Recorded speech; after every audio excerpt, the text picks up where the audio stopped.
You And we're just live. got dual monitors.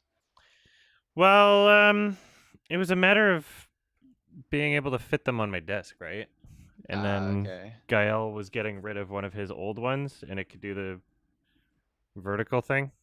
So Okay, I was good. like, okay, well, let's try this out. And I tried it out, and it's going fine. Alright. I was about to Going say you've been A-okay. editing this long with only one monitor. Jesus Christ.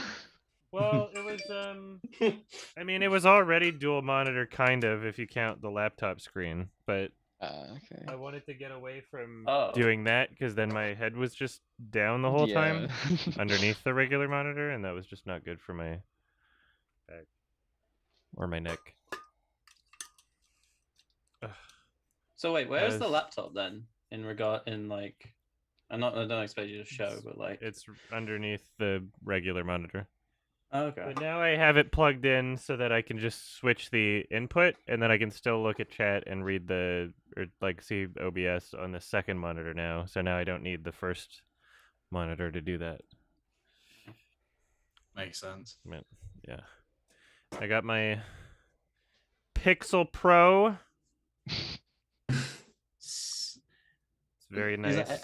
How good is it actually? Because I've been considering possibly upgrading my iPhone to. I'm enjoying it so far, but I haven't really stress tested it in any way. So I'm gonna find out how good it is when I try live streaming and like video and stuff with it. Otherwise, the camera is nice from what I can tell. Like the field of view is interesting for sure.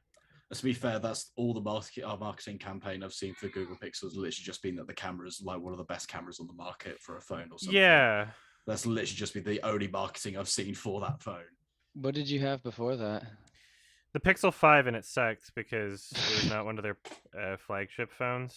It was like a budget thing, and I didn't realize it at the time. I was just because I had a Pixel 2 before that point, and I was like, yeah, okay, the Pixel 5 is probably better than the 2. And in some senses it was. It like ran smoothly, and my battery was fucked on the 2 anyway, but it just kept overheating when I was I would have it like in the dock for like my car or whatever, and just like playing music and doing navigation and having the sun like hit it, it would just overheat and stop doing shit, and it was really annoying. Jesus. Yeah. So that's all I really want out of this phone is just for it not to overheat. That was the big reason why was upgrading. And so yeah, I heard that their Pixel 6 was going to be their flagship phone. And so I was like, well, if this means it doesn't overheat, then I'm all for it. Phones are just getting confusing at this point. Like I've got the iPhone SE at the moment, which is they advertise it as being as fast as the iPhone 13 or 14 or whatever it is on now, but it looks exactly like an iPhone 8. So you've still got the Touch ID and stuff like that, and it's also incredibly cheap. It's only like £400 or like $450. So but it actually has the thumbprint thing. Yeah, it still has Touch ID instead of face. It doesn't. It has no Face ID. It's no Face ID. It's only Touch ID on the iPhone SE. It was basically like, do you remember the old iPhone SE? Because people were complaining about the new iPhone 6 design. It's basically that, because people have gone, no, I don't want to have an iPhone with a Face ID. I'd rather have an iPhone with thumbprint. Yeah, so I've always wondered why them my thumb, but they can't take my face. Sorry. I spent way too much money on my phone. I got the DS bendy phone. Yeah, what's up with that? I saw an image of like a one of those what are they called? Like the sample models or something in the store, and there were like dead pixels in the middle. Okay, so there's the Z display model Flip and the Z Fold. The Z Flip is like the flip phone one. The Fold one is the one that starts out as a normal phone and basically opens up into a tablet. When it first came out, it was atrocious. There's technically 4 versions. There's the first one, which failed miserably, and then they had to recall it, and then they released the official redone first version that lasted people about like a year before it started falling apart. The second one came out. I wouldn't risk it. They made it a little bit better. It lasted about like a year and a half before it started falling apart. But this third version is basically I'd call it their flagship fold. Like it's the one that they're promoting as like, hey, this will function as a normal phone. And We I finally got it. Yeah, They finally yeah, got it. yeah. But is that actually good though? I mean, I've had it since launch, and it's been functioning phenomenally. I got it because I like draw and stuff, and having a phone that I can just open up as a tablet, and there's like the S Pen is what they call it. Like you can draw on it like a tablet, and That's it's cool. Oh. fantastic. Can you see the crease in the middle? Because on the older, Yes, older versions, you could see the that's crease that's very, the very much. that's Like, the it was- one downside, is that it does have a crease. However, especially like when there's no light glaring off of it, like say you're just like in a room or something, it's not nearly as noticeable. But it is. Oh, wait. It seems is like such a there. weird new technology to try and adopt, you know? It I'm feels honestly, like that's- I would give it like another 20 years until we've discovered some like weird new element. Yeah, no, Yeah. it's definitely Oh. a risk, but they have been like, hey, just so you know, if your screen does break for some stupid reason, you can send it in and get a free replacement. They know like it's a bit of a risk for people. I would never but- want that hassle. But If I want to, if to I have me- a thing that I buy, I don't want to be sending it in for Oh replacement. no, don't. Yeah, no, definitely. But I mean, I've had this phone and literally had no issues with it thus far. Like it's been working pretty much perfectly. The funniest thing I found about the first one was that like it's like the actual screen of the phone. They looked like it had one of those protective screens on it, and people Oh, were yeah. peeling that off. Oh, But the problem is when they were God. peeling that off, they were peeling off the actual like Yeah. the thing that actually makes it fucking fold in the first place. So they were That's just funny. ruining their phones. Yeah, Because it no, looks so obviously like wrong. People were just like, oh, this I don't want this protective film. Oh, I've just fucked Yeah. the phone. Okay, cool. That's gone Yeah. now. On the well, there's like tiny little holes you use like a key for the SIM card, and the little thing pops open on all the Pixel phones. But Oh, there's yeah, also a same tiny here. little hole on the very top that looks identical. That's the microphone. Yeah, Yeah. yeah. I almost ruined my Oh, microphone. Not on this no. phone, but on like some previous ones. I was like, Oh, no, oh, Sam. the SIM card thing. Oops. Samsung does the same thing, and they have the microphone holes look identical to the SIM card hole. and Yeah, it's what the fuck? very confusing. I worked in a phone store, and the amount of people that used to bring in their phones and go, my microphone's fucked. And I went, did you try to open it up with the fucking SIM pin? And the face of guilt that they showed was very quick. And I went, okay, cool. Unfortunately, we can't repair this. You're just gonna have to get a new phone. There's no audio Wow. working. I have to say though, two little interesting quirks about the Z Fold 3 is that the fingerprint is actually the power button. Like you just push it on with your thumb, and you can assign up to 4 fingers, and it turns on that way. Okay. But the big screen in the middle, like the foldable screen, has an under screen camera. Like there's like it's literally under the screen when you go to do like say you're live streaming or video chatting or whatever. It actually turns off the pixels around the camera. Otherwise it's barely noticeable. Like it's really cool. It's kind of weird though, because it's a slightly less resolution than the rest of the screen. So if you look for it, it's pretty easy to find. But it actually is like just when you're doing things, it doesn't stick out like a sore thumb as just some big black hole punch like the other phones Yeah. have. I'm still getting used to like the screens going past the camera and stuff. Yeah. So there's always like a little dot. Yeah, That's no, one of I tried watching Netflix. I mean, I never watch Netflix on my phone. I was just curious what the screen was gonna look like when I did it. Mhm. It's like that's why I've always Yeah, liked just the like a black iPhones. dot on the side. It's so weird. I've really liked the old Yeah. iPhone. It's like the iPhones have always they've not got the hole punch. They've still got that the bar at the very top. I've always preferred Yeah. that design over the hole punch personally. But Oh, I'm a Yeah. massive, I'm a Even their massive new iPhone laptops mark, do so- But like, that's why I love the way that they're handling it with the new phones, is that it's actually an under screen camera, so it's barely noticeable unless you're like actively looking for it or using Weird. it. It's really weird though. Like don't get me wrong. Like trust me, when I first used this, I was so confused. I'm like, wait, where's the camera? Hold on. Why how come iPhone is like so, or Apple is like so insistent that you can make a feature film on like the iPhone because they made those ads, right? Not like Yeah. because Shot on the iPhone, it's like, and I'm like, why? yeah. Like, don't, I mean, you're Because still not Apple- using like average lighting conditions. You're still probably getting Yeah. it color corrected. Like, I You're don't know. using Because using, Apple like, are a bunch of hippies. That's but all did it they is. use A the bunch of iPhone hippies. when making the commercial? That's the question. I know. Like yeah, Steven did they use Soderbergh? editing?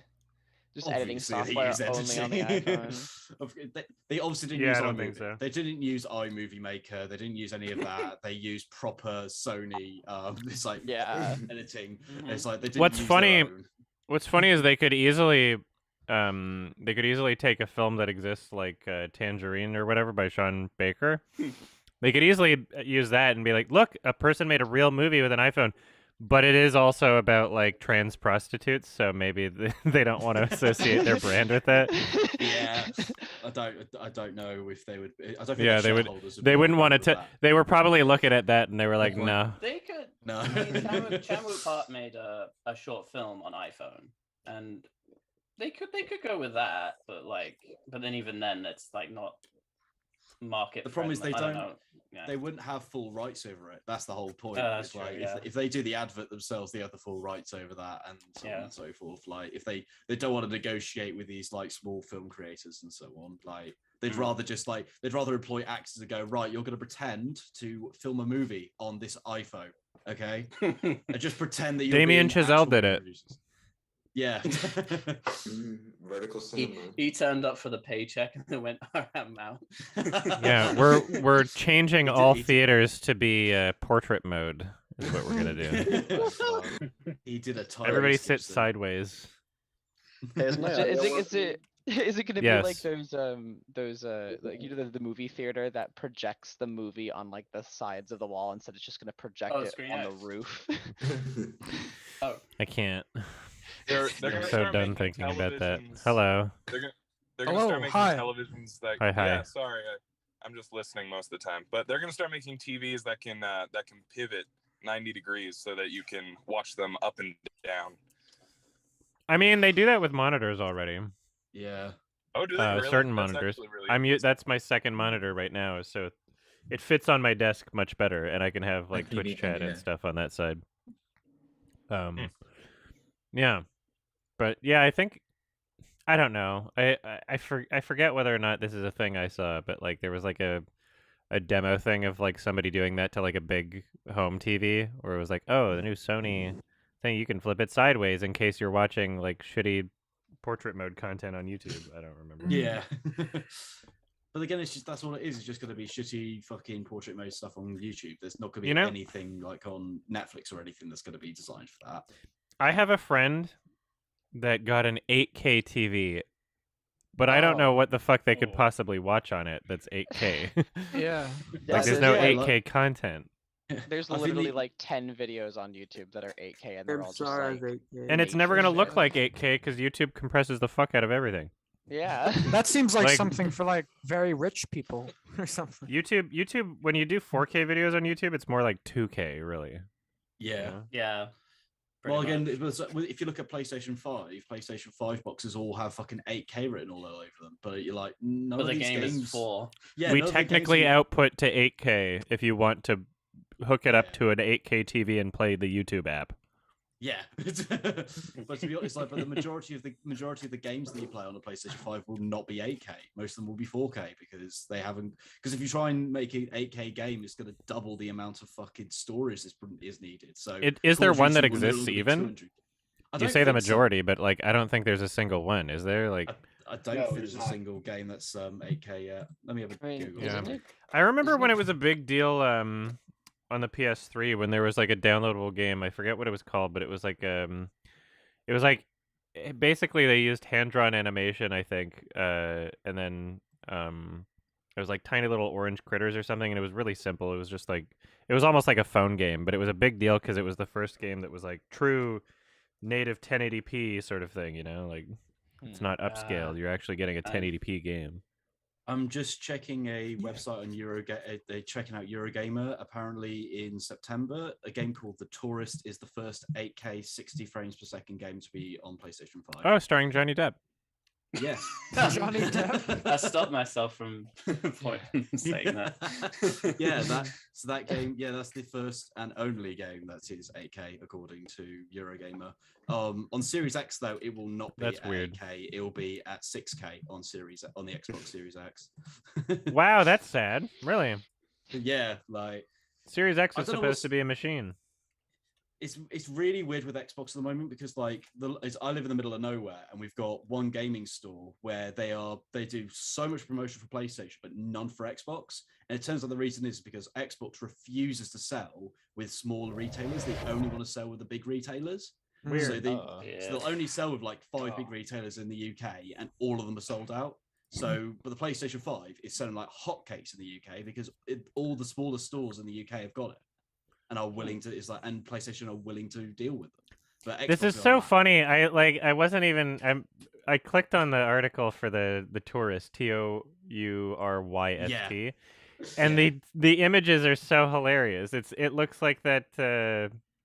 What is it called? The 3D dot heroes or whatever, like 8-bit sort of shit. Yeah, like it's not. There's nothing graphically complicated happening here. So of course this would be the first. Like we're technically doing 8K. Oh, that's so funny. We're outputting to 8K. This is Xbox and Minecraft in 4K all over. Yeah. Literally. We have shaders in fucking in Minecraft. Is what we've got here. Like, it's an indie game that just decided that they can actually output to 8K.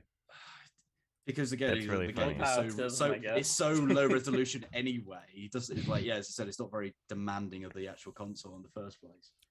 It's just not complicated textures, is what it is. But yeah, like fuck it. So does the Xbox not even output to 8K? Not like it should. I don't care. I'm not, but it's weird that I'm not entirely there's a limitation, sure, or is it just that indie game? Is that the headline? Like I don't know. Let's see. There we go. Xbox Series X 8K. The Xbox Series X does not output to 8K. Huh. Oh no. Nope. I'm getting conflicting fucking answers here. Like yeah, I'm also getting conflicting answers. There's a 2021 article that says it does. I've got a 2020 article saying it doesn't. Yeah. But again, yeah, it's just but again, it's like, but it's a pointless argument really because there aren't many 8K TVs out there. When you go for an 8K, like to try and play an 8K game on an 8K TV, we're not going to get there for another 2 years probably. Like it's not even like how big does your TV have to be for you to even like notice it? Also, yeah, exactly. Well, the biggest 4K TV I saw, which was actually like you could start to see problems like with the resolution of someone was at like 100-inch maybe. So for an 8K you're looking at probably 160 or something stupid like that. I mean, you're looking at a wall TV. It's been like proven that people cannot tell the difference between like 8 and 4K from like a certain distance because it's just your eyes can't see that much detail from that point on. That's why they don't make like 8K phones and stuff, because 4K is just the highest your eyes can see unless you're literally. Do they even make 4K phones? They do. It's they do. Yeah, because technically it's just 4K is not close to your face. Yeah. I mean, 4K is weird because it's not actually 4K. It's technically 2K because 1080p, and then they just doubled the resolution, but they call it 4K now because bigger number or whatever. It's weird because I think it's like because there's a lot of the cameras on like the new phones and so on that say they've got like when you look at the specs of them, they say that they can film in 4K. Yeah, like I think some of the cameras on the new iPhone can film in 4K. Yeah, my Pixel Pro I noticed can do 4K 60, which that'll be fun to try out. What's the megapixels on the Pixel? I don't know. Because I ended up because the old Samsung phone I had was like it said 106 megapixel. Each photo I took was 25 megabytes. Well, from what I was noticing on my Pixel 5, which did 4K video, even though it overheated sometimes, is that it actually the storage for the video wasn't actually that bad. It wasn't actually that complicated. There's a ring at my doorbell. It might be a package, so I'll be right back. Sorry. Alright. I just did a quick Google. It's a 50 megapixel main and a 12 megapixel ultra wide camera on the 6 and the 6 Pro. Okay. Yeah, the Samsung one was, I think it was 108 megapixels, and you could take a photo from just a standing distance and zoom in practically anywhere you wanted, and it was insane because it was I think it was the scale of it was 18,000 by 25,000 pixels or something. Yeah.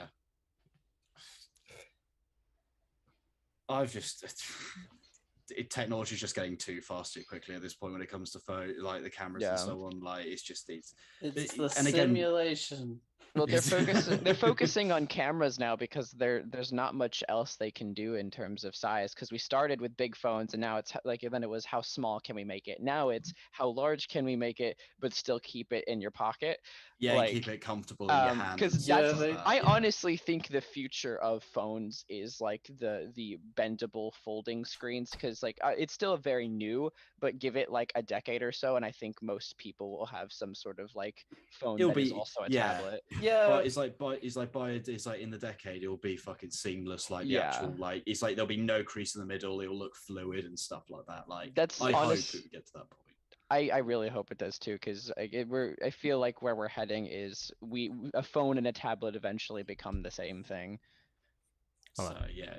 They'll get rid of tablets at that point, so they'll just say, yeah, you need to get yourself with the next iPhone flip phone or the iPhone 30. God, it is good. Okay, even if we perfect folding technology in a decade, it will be a century before Apple ever adopts bendable phones. Yeah. I don't see much of a benefit. It seems just kind of gimmicky to me personally.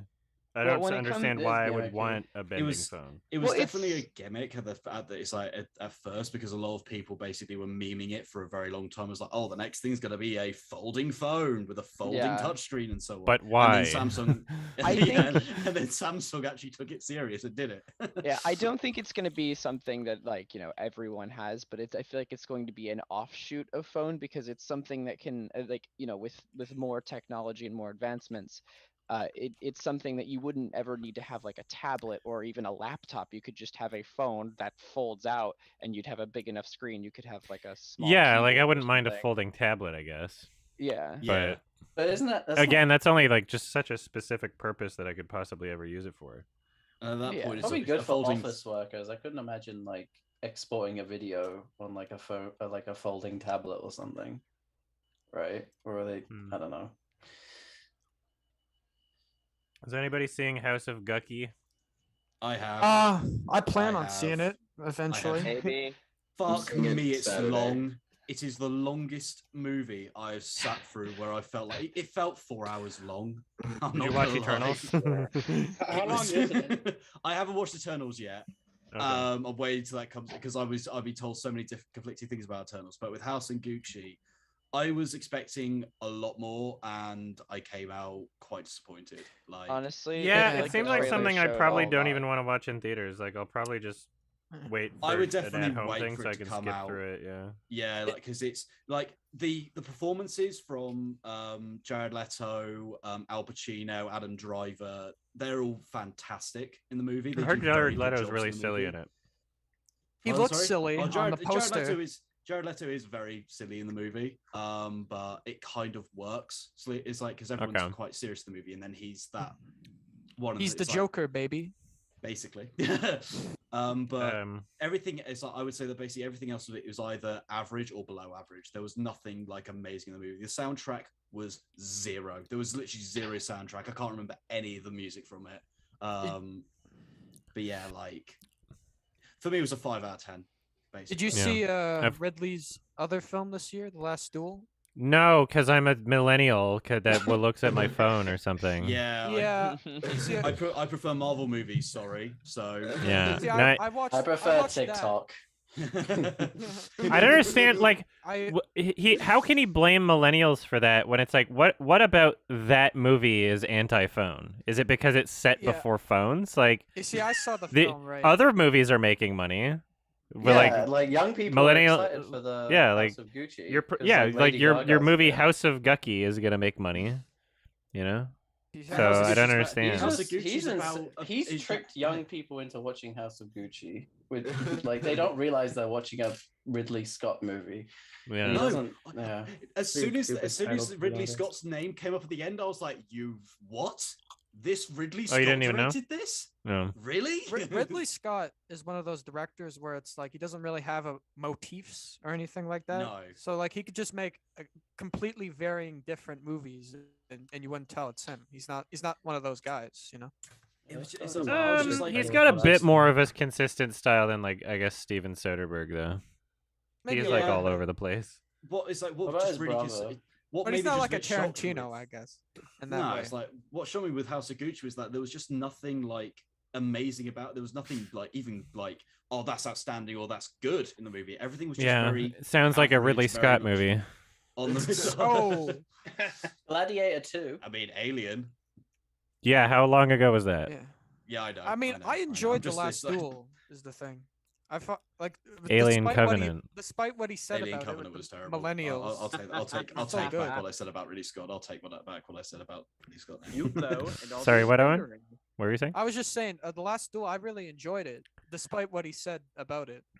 But yeah, but like him saying that sort of makes it hard to defend him in that regard. But Yeah, it the movie makes the itself movie was worse. really good. But the problem was that there was no advertising for it. I didn't even realize that that the last year was coming out until 2 weeks before it was released. Like I was like, Yeah, okay, nobody there knew was- it came out.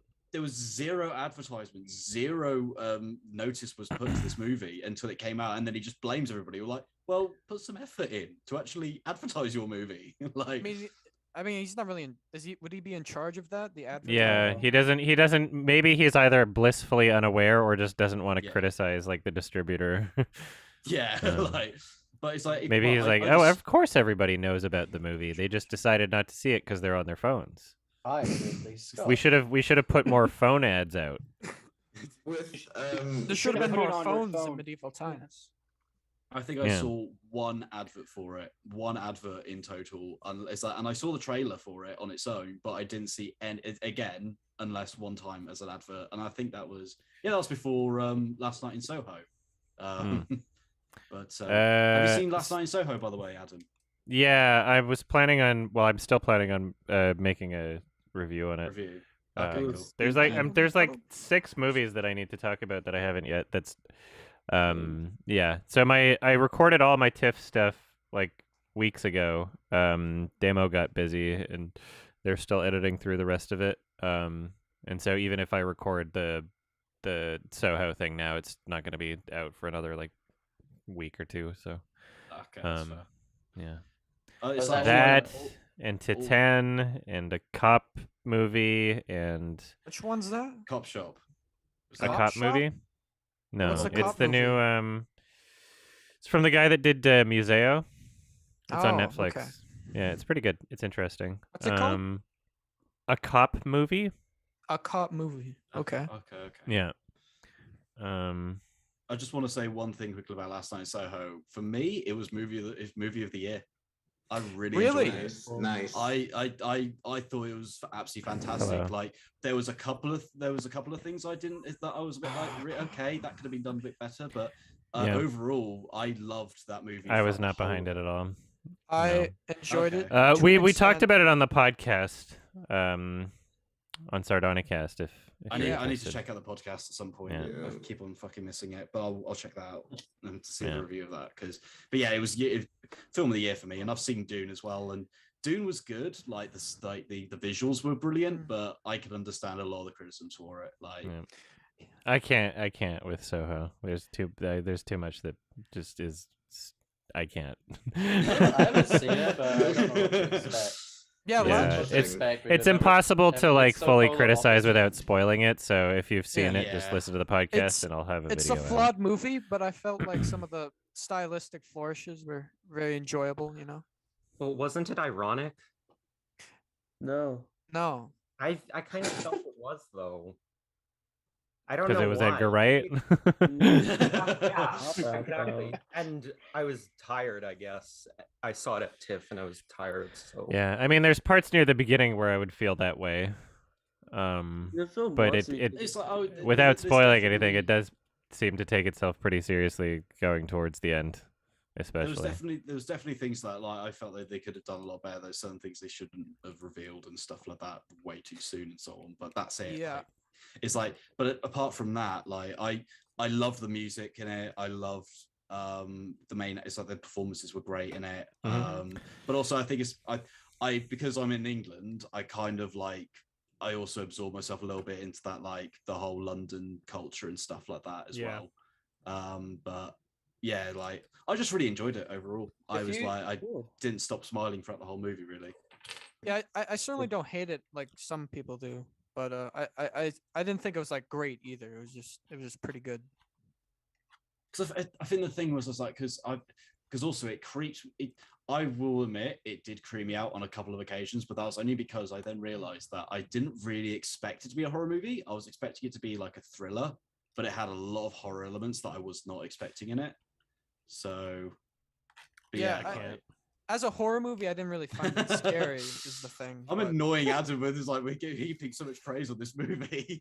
Yeah. Well, I have a lot to say about it, but I can't without spoiling it really. So Okay, I'm just gonna have to save that energy for my video. What else came out recently? Personally, my favorite movie of the year is actually the new Sean Baker Red Rocket. Oh yeah, that's I haven't awesome. Seen it yet. Yeah, it's great. I thought that was the funniest movie I saw in a long time. To be honest, it's dope. It'll get a wide release in December, I guess. Yeah. Yeah. I can't wait to see it again. I loved it so much. Yeah. It was awesome. It's great to see good movies come out again. You know. It's the time of the year. People. Yeah, but like compared to last year, though, it's like it's. I don't know if I don't know if I agree. Like, there's a lot. The things I was kind of like expecting to enjoy the most this year were actually kind of disappointing for me. Soho and Dune. Right. Dune was a fuck. Oh Jesus. Dude. I went for two piss breaks while the movie was going on, and I came back and I laughed the second time because I knew I didn't miss anything. I enjoyed mainly just the visuals of it. Like I enjoyed it. It's like when I went to see Avatar in the cinema, I had the same sort of feeling as when I watched Avatar. Like the visuals of the movie were absolutely amazing, and the music was okay, and sometimes great at times. But everything else of it was very much disappointing or meh. Going into Dune, I thought Roger Deakins was the cinematographer. So seeing him like this looks good. This doesn't look nearly as good as Blade Runner 2049. Then when I found out, it's like, oh, it's somebody else doing the cinematography. And also, like, the Blade Runner 2049 had such a more varied visual palette. Absolutely. You know, and like there's so much opportunity for like different colors in that film. So yeah, Dune. There's only so much you can do with that environment, and you can make an argument that like the stagnant environment is supposed to be a part of the tone and the theme, and it is. I just find Blade Runner 2049 much more visually interesting. The effects are a lot better too. Everything about it is better. I respect Dune as like a passion project of Villeneuve, even if it's not like the best film ever. I think it's the film he wanted to make. So I just can't get behind the idea that like even the people that love it, like we're all just sort of hinging on whether or not the second movie is good. But that's the thing, you know, like, we're not judging it as like its own movie. We're like we all imagine what the second movie is supposed to be like, and that's influencing how we feel about the first movie, which is weird. I don't know if I can get behind that fully. For me, this is my favorite movie of the year, Dune. And granted, it's because like I have read the book like twice, and I know what's coming. And so what if he fucks it up? What if he poops all over the second half of the book? The only way I can see him fucking it up is if he changes the ending like David Lynch did. Yeah. Because I won't spoil what happens with Paul, but like the David Lynch. That's a funny thing to do. The book. Yeah. Mm-hmm. I think it's like the thing that got me really cheesy. Felt was really cheesy was the very start when it had the part 1 underneath. I was like, really? Okay, now you're revealing that this is gonna be part 1 of a sequel. Yeah, that was 2 movie thing. That was like the book as well. It's like I was not. I was a bit like, okay, cool, fine. That's the thing. Sorry. No, sorry. Go ahead.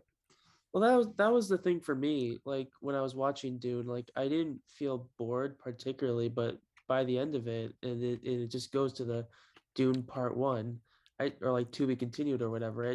I felt kind of cheated. I don't know. I didn't feel like I was like satisfied. Should have been a miniseries. Yeah, Yeah, exactly. should have been a miniseries. I will agree with that. Yeah. it Yeah. should have been a Yeah, miniseries. yeah. And then the ending- effects would be more forgivable too. the- You probably couldn't have the same actors, but mhm. Well, The again, it's like ending- you said, it's like the amount of actors that are in that movie that they must have paid millions for was unbelievable. Like, To What were you be trying to honest, say, I- Owen? I Sorry. was just saying the ending of Dune 2021 was sort of similar to the end of Ralph Bakshi's Lord of the Rings, because in that movie he only I haven't adapted seen that yet. Yeah, he only adapted Fellowship and Two Towers.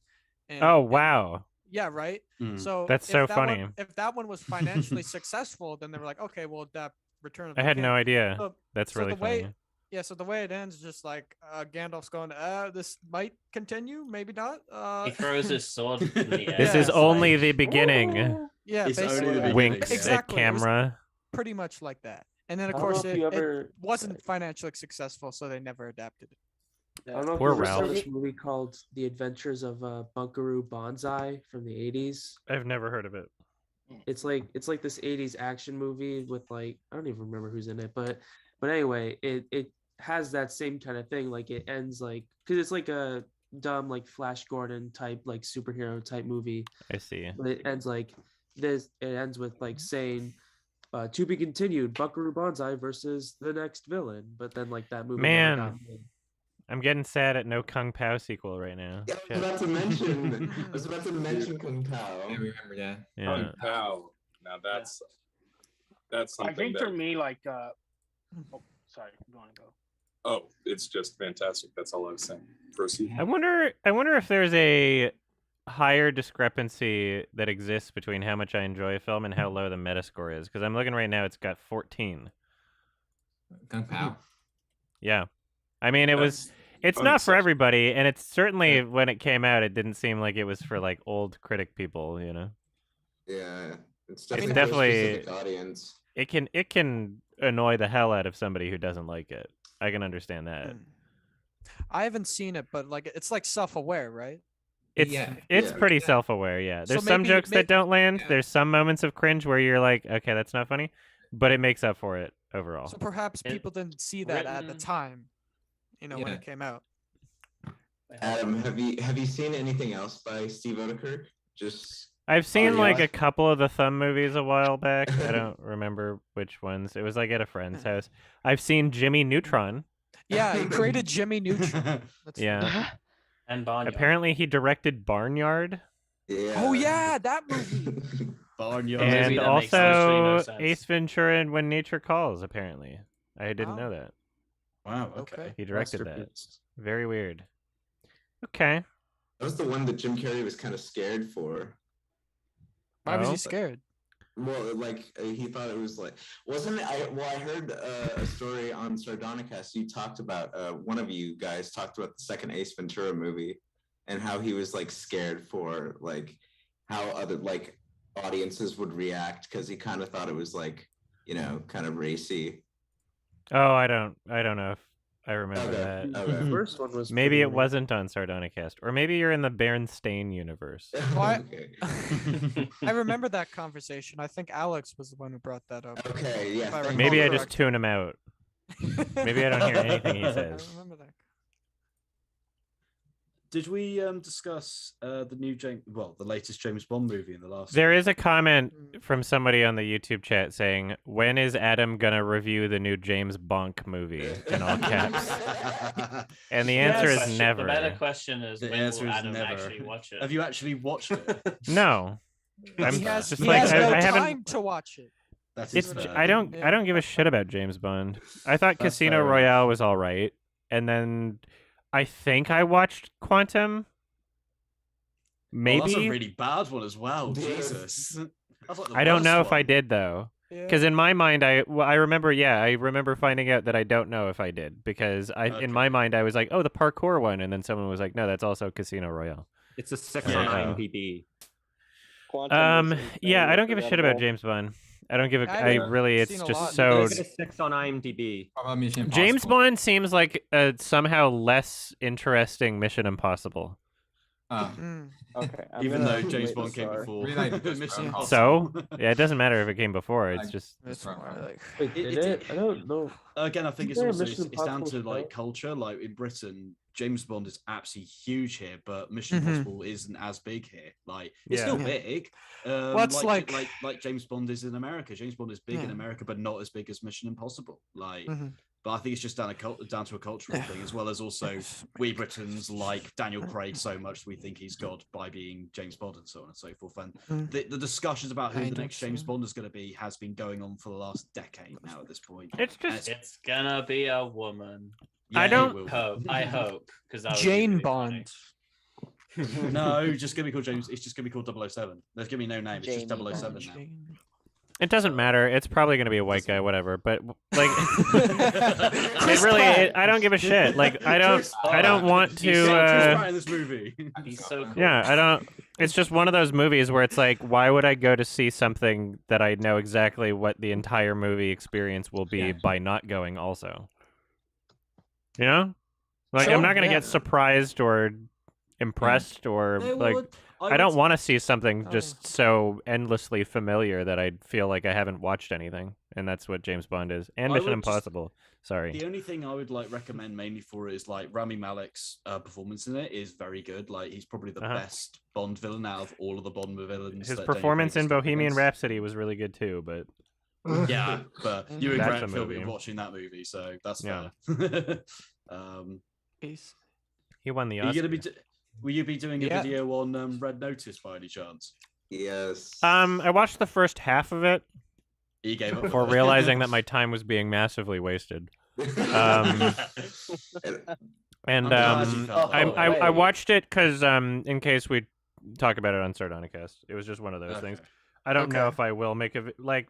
We'll see. Maybe I'll add that to the list of things I'll try I'd to say cover in one It is video. by far the most normie demanded movie since Bird Box. Like literally, like the amount of like headlines I saw on Facebook and on the website, really? and on Google and so on, were basically like Yeah. people Everyone's are watching raving it. over Red Notice. People are demanding a sequel to Red Notice. And I'm like, Well, Go I don't with know. people. Who knows if Terrible. that's But actually people- happening or if that's just marketing, first of all. And second, just look at the actors. Like, it doesn't matter what the movie is. It's The Rock and Deadpool and Wonder Woman.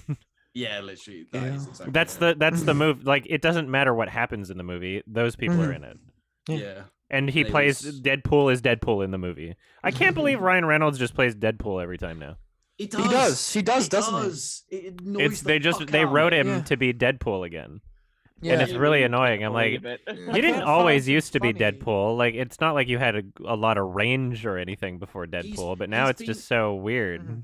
He's been Deadpool in 3 movies this year. He's been Deadpool Yeah. in Free Guy, Deadpool in Hitman's Bodyguard's Girlfriend, or whatever the fuck that movie was called, and now he's Deadpool in this movie. And I'm like, I can't trust you anymore, Ryan. Like, whenever you come up with a new movie, I'm like, I don't know if to Need watch this another or not. Barry. Do I feel like Another- watching Deadpool again? Yeah, should I either if I want to watch Deadpool again, I'll go watch the original Deadpool. I'll watch the first movie. I won't watch another movie where Ryan Reynolds pretends I'll watch to be Detective Pikachu. Deadpool. Maybe the Safdies will fix them up. Do you think there was people that watched Safdies. Mississippi Grind expecting it to be like Deadpool? What movie? Sorry. People that watch what? Mississippi Grind. Mississippi Oh, Grind. yeah, I guess that was his Being last like, wait, this isn't his Deadpool. last movie. Why is he playing a character? Yeah, Well, I I think mean, that's the I think that's the only example of a movie where I thought his performance was like decent.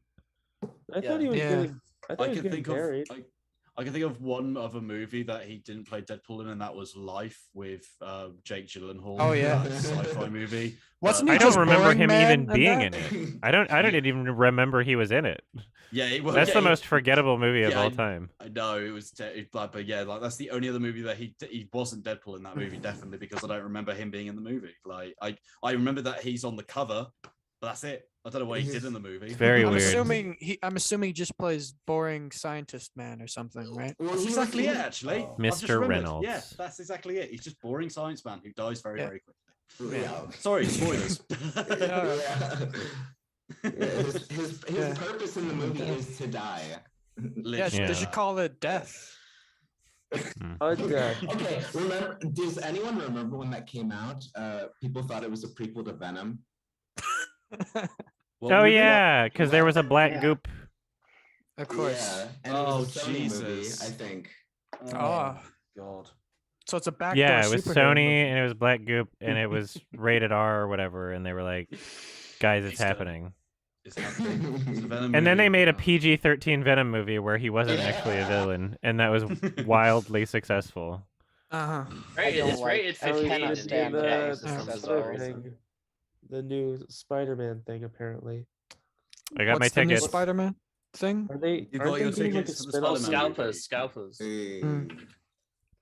Hmm? Yeah, Adam, I was gonna ask, do you feel any kind of like obligation to see that movie ASAP because of all The hype Spider-Man one? surrounding it?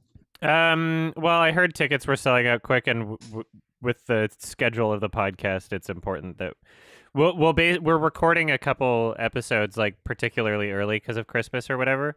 So we're actually recording January. What we would be recording on January 3rd, we're actually recording on December 20th. And so with that one being the last one for a while, and the movie coming out on the 17th, it's like, okay, well, I got to make sure I can see this that weekend. So we can talk on the podcast. That's mostly why. Perks of working in a theater, you get free tickets. So Nice. Yeah. Do you get free tickets to like early showings or anything, or just whenever you're not working? No, I guess actually, you can. well, I work at like this theater that only has like 2 rooms, so I basically Oh. just get to walk in. Oh, nice. Pretty cool though. Hmm. We do have a film club that shows early screenings of like art house stuff. Like we had one for a film called Bergman's Island that came out earlier this year. Nice. Oh, I've heard of that. Is that Mia good? Hansen Love or whatever. It looks Tim Roth interesting. and I forget the girl's Vicky Krieps, I think that's her name. Yeah. I don't know. It didn't look super interesting to me. Did you watch it? Yeah, it was okay. It was okay. Yeah, I did see it. It was all right. It was all interesting. right. Okay. That's exactly why I don't want to see it. Yeah. That's But it was that's still- what I was expecting. Yeah. It was, you know, I only really saw because I like Bergman, so you know. Hmm. Yeah. I think Was it there's- really how much was it about Bergman though? So Not really. I mean, I right? guess like the first half of it is kind of has a lot to do with him, but like not really. It's more about this Yeah. married couple. So I guess it's a lot really just trying to pay homage to scenes of a marriage. But Yeah. then the second half, since the movie is about these 2 screenwriters, so the second half of the movie is about the wife's screenplay, and we kind of see it play out in a movie form, I guess. Mm-hmm. So it kind of has like basically the first half is just the marriage, and then the second half is like this woman's screenplay put to life. So did you ever watch that Trespassing Bergman documentary?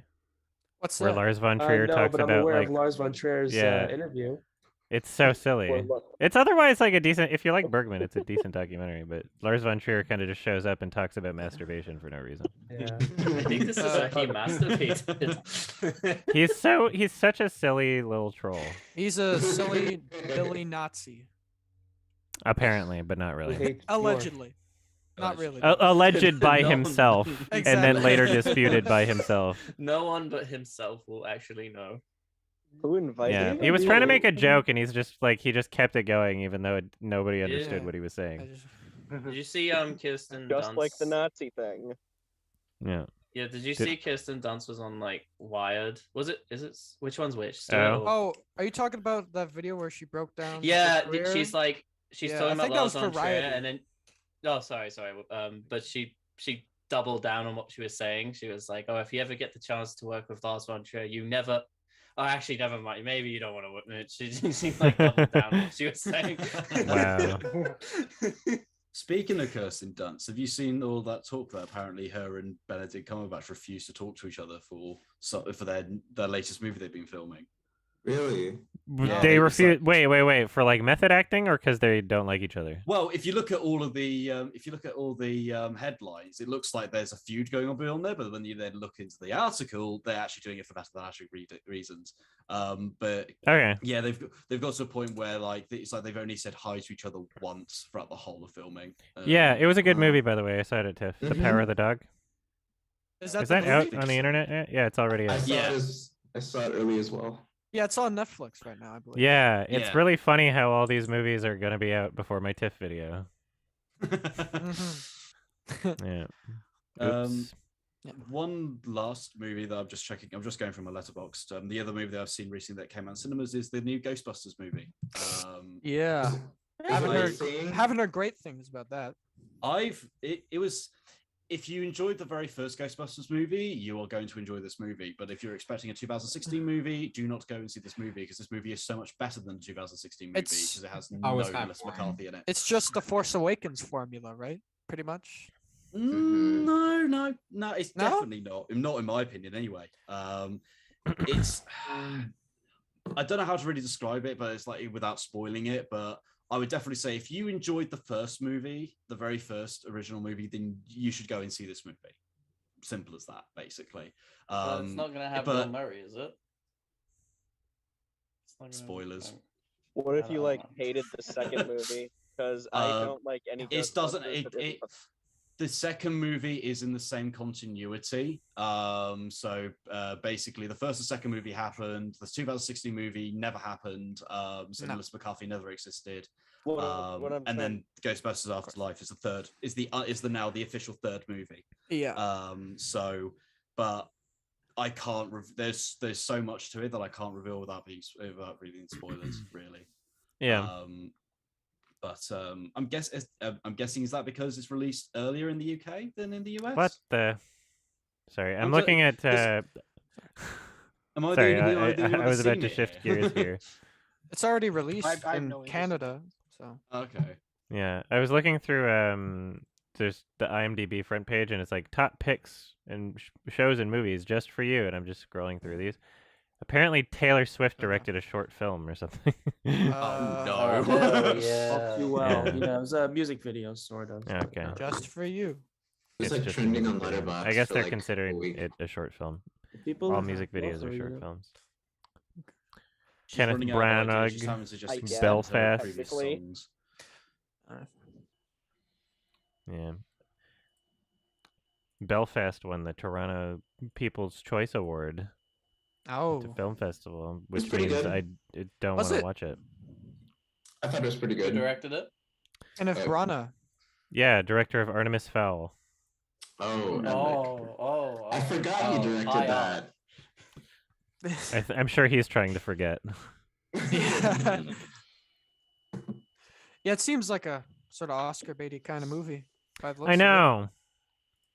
It doesn't look like something I would love. Yeah. That's what House of Gucci is. House of Gucci is a Oscar bait movie. Yeah. Jared Gucky. Leto really hopes it is a Oscar bait movie. He really wants one. House of Gucci is definitely an Oscar bait movie with the performances from the main actors because there's no other substance to the movie really. Like the story's interesting, but like the What even cinematography happens? is Like, basic. I don't know. Spoil the whole fucking thing, unless people don't want Good it. shit. spoiled, like- Good shit. Okay, I kind of rather not. Okay. No, No, don't spoil it then. No, Don't no spoil it. spoilers. I don't mean Alright. to It's rain basic. on your It's, parade. it's but all I That's will alright. say is it's based on the novel of the same name, House of Gucci, which basically covers the is how Gucci went from the 1980s to the 1990s. And certain shit goes down and so on and so forth. Oh, is it true? Didn't Is it a true like story? Yeah, it's true. so, and then the story ends like in the 90s. It ends in the late 90s. Basically. Didn't Tom Ford like save the Gucci brand at some point in like the 2000s or something? Yes, he did. No, in the Yeah. 1990s. In the 1990s, he saved it. Late 90s, Okay. he saved it basically. Yeah. What a weird he guy. He was the only one, according to the movie anyway, he's the only one that was willing to work with Gucci to revitalize. See, that might be a reason to see it, is just watching a director being portrayed in the movie. It's like, oh, Does- let's see is how he in they the movie? tackle Tom Ford. That's interesting. When is he gonna make another movie? When he feels, Yeah. when he literally feels Yeah. like it. Exactly. He He's got no He commitments. makes movie. He wakes up one morning and is like, I could make another movie. Yeah, I'm what gonna a take a fucking break. weirdo. Gonna take a break from the fashion world. And then he's like but really yeah, good at it. So like, Yeah, Yeah, he's got a flawless track record. So exactly. He doesn't need to not pump him everyone out. could say that. Or it's like I think the main thing with House of Gucci is that it's so fucking long. It's 2 hours and 40 fucking minutes. Like it is. I would say it's about 50 minutes to an hour longer than it needs to be. To be honest, there's a Yeah, lot of I don't filler in it. think Ridley Scott directs movies too quickly to be able to like care about everything he's doing. You know, there's no way he's like, there's no way he's watching it over like 20 times. Like, is this the right pacing? He's just like, he's like, yeah, it's good. You know, like one Yeah. take. Like, there's There's no such way a he's color. like puts his There's heart and so soul many into that- what he makes. But it has There's the so same many weird cuts. There's so many weird sections of the movie where you're just like, you're just gonna end the scene there. Okay, that's a bit Yeah. weird. Like Okay, move he's on. like a he's a factory director that's just like above average, I guess. No. Yeah, Yeah. and then but no, it's not. He It's not has- his he fault. has no it's our attention fault span, for our, and it's because of us and our millennials' fault. phones. Yeah, it's us Yeah. and our fucking phones. I have a question with about House Gucci. Does the not really failure of the last duel with marketing can that be blamed on House of Gucci? Because I saw particularly a lot of marketing for that film, and I didn't see any for the last duel. I don't know off the top of my head if the last duel was, or whatever it's called, is by the same production company or the same distribution company. I don't Well, don't know off the top of my head about that. I know the Or- last duel is 20th Century Studios. Right? Ah, there we go then. I don't know what House of Gucci House of Gucci is Universal. Ah, House of so Gucci it is Universal. different. Okay. And I House also of think Gucci, House of Gucci. Sorry. House of, it's like from the looks of it, the Universal was seeing this is definitely going to be their Oscar baiting movie to be like this is going to definitely be nominated for Oscars. That's for something. Probably Also, the costume. word Gucci is in the title, so Yeah, the name. people are gonna watch. So And, people are gonna and go. Lady and Lady Gaga. Gaga's in it. Oh Adam god. Driver, Yeah, that's people that's the tricked big Yeah, but one. Adam Lady Driver- Gaga specifically. Jeremy Irons. See, I don't is think it great in cast- the movie as well. Al Pacino and Jared Leto. Those 5 names straight away just get people into this. Yeah, but the last Jer- duel, wait, Jeremy last Irons duel doesn't had get Adam people in the Driver cinema. and Matt Damon. It's so- Adam Yes, in the Adam, cinema. I'm sure Yeah, Adam but would it, go see it it. didn't It's have got Jeremy Lady Irons in Gaga. it. It didn't have Lady Gaga. I love Jeremy Irons, but I don't think he sells movies Yeah. anymore. Yeah, not for me anyway. Just one Like, He was movie. good in the movie. He was very good in the movie. So Yeah, like Did he Adam- rant about? Did he talk about gay people in the movie? Was he like, what if we legalize bestiality? he might have Would done. that be too far? I might have fallen asleep at that point due to how long. I don't know the if you're fucking familiar. thing I'm was. doing a bit. I don't know if you're familiar with Jeremy Irons' interview. Yeah, I know. Okay. It's just that there's a lot of things in the movie. It's like there's just so much in the movie that just doesn't need to be in there. Basically, that's why it's 2 hours and 40 minutes long. And as Adam said, it's just because fucking Ridley Scott doesn't know when to cut shit You know, out. it's crazy. It's crazy that Adam Driver only started his career in I think 2011, and in that past decade, he's managed to work with the Coens, Steven Spielberg, Martin Scorsese, all within that decade. Jim Jarmusch. Jim Jarmusch, yeah. J.J. Abrams. No, no, Timothy Chalamet's kind of doing the same thing. He's like, yeah. I've only heard of him in the last 3 years, and he's been with a lot of big names at the moment. Yeah, some people have really good agents. Mm. I mean, they're talented too, but you I can't love- just have one or the other. You have to have both. Wait, I love Mhm. the picture of Timothy Chalamet, Zendaya, and Hans Zimmer. Oh yeah, That's my favorite Yeah. picture That's of this really year. weird. Is that the one where he looks drunk or something? Yeah. That's why it's funny. Adam Driver was apparently in a movie in 2012 called Gaby. I think Adam Driver worked with Scorsese. In Silence. Silence. Oh, I'm sorry. I Yeah, didn't see that. great movie. Jesus. Noah Baumbach. He was in Francis Ha. Mm-hmm. Nice movie. And, He was in that Lincoln, Leos apparently. Carax guy. Yeah, the He's worked Spielberg with movie. he's worked with Steven Spielberg. I mentioned For him. Yeah, I never watched it. Yeah. Quite the career, very quickly. The final thing I'd like to say about House of Gucci is that it has probably one of the worst and awful sex scenes I've ever seen in my life. It's the most awkward fucking thing I've ever sat through ever. The sex scene was fucking dreadful. You're making it sound really appealing, to be honest. I just want to see cringe Joker, but I don't want to sit through an entire movie just to see a little bit of cringe Joker. I want to watch it when it's like on digital, or someone can upload the scenes on YouTube of just cringe Joker. That's what I want. Yeah. I would say it's like I wouldn't go see this in the cinema, to be honest. Like, to be fair, I'm not going to see this movie again for a very long time. Like, I'm happy I've seen it, but that's it. Really. Do you know what movie's really great? Spencer. Yes. I enjoyed that. It was fucking awesome. It was really great. I was in a theater full of normies who expected a different movie, and people were whispering the whole time, being like, "I don't think that really happened." I was in a theater with 3 old ladies. I was expecting the new Twilight. What did you guys think of the soundtrack? It was awesome. Johnny Greenwood. It was so cool. It was so cool. I loved how it was so jazzy.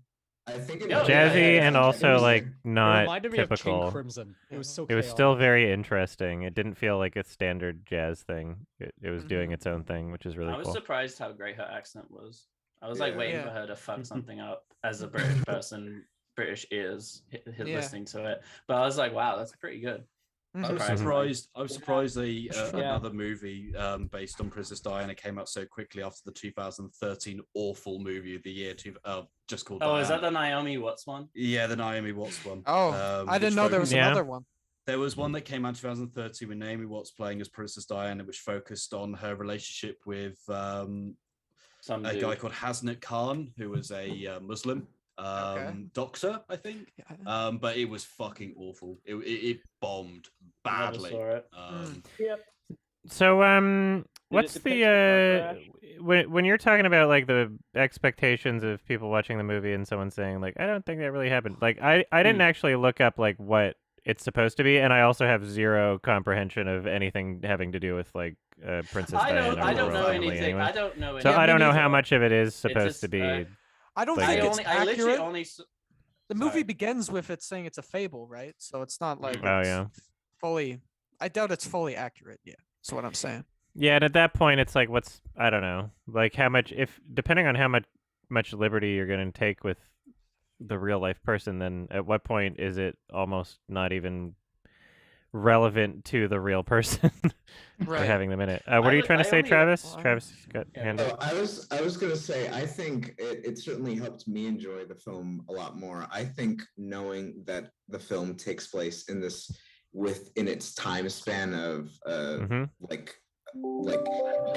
I think it helped me and my parents enjoy the film a significant amount more and understand it more. And I feel like more people would have got more out of it knowing the time span.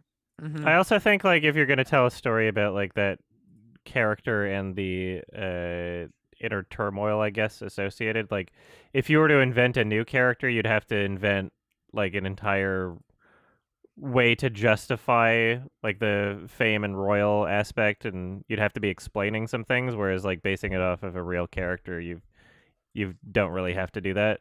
It's already just assumed like, oh, you have an understanding of what the royal family is, sort of thing.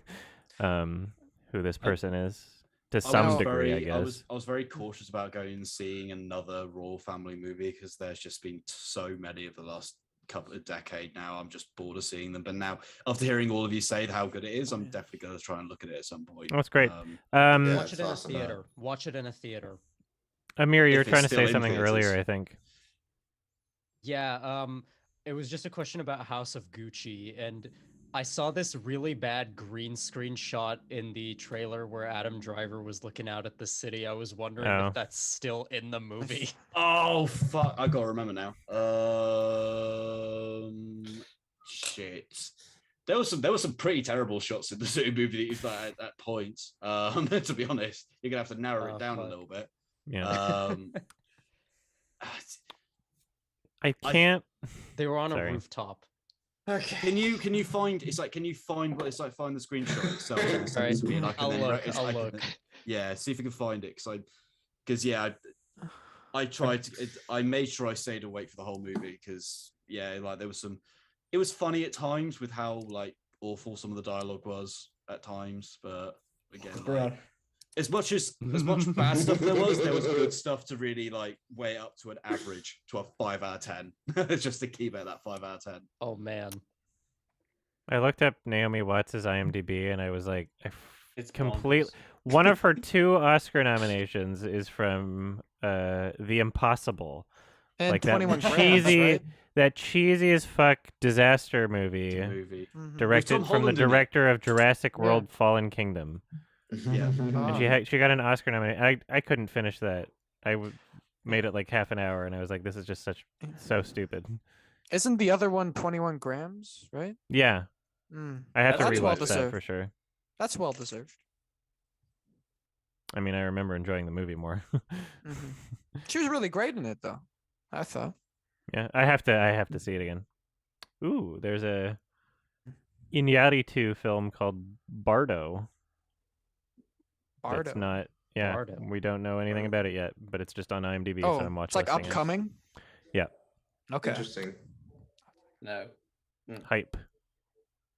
Absolutely. Looks like it's gonna be Anything he another. Looks like it's gonna be another like actual Mexican one, based on the that's awesome. cast and the synopsis. So Is Gael in it? Garcia Bernal specifically? doesn't look like it. No. He was awful and old. I thought it was like really jarring. Yeah, I still there need to was see no, Old. there was nobody that was good in Old. Found it. I watched an interview with found the it? guy who with the guy One who sec. watched probs. who played the rapper in Old, and he was so funny. He was talking about what his Oh, character yeah. was based. I forgot He there was was a like, rapper. my character's based on Kendrick Lamar, J. Cole, Oh. Park, like Just all I'm the more of a- rappers. my character's more conscious. He's like a conscious kind of thing, and I'm like, what? What the fuck are you talking about? More Yeah. conscious.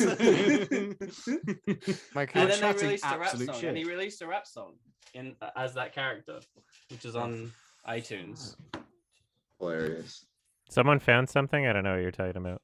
Yeah, I found that really bad shot from House of Gucci, but I don't know how I Oh. can share it here. You can screen you share, yeah.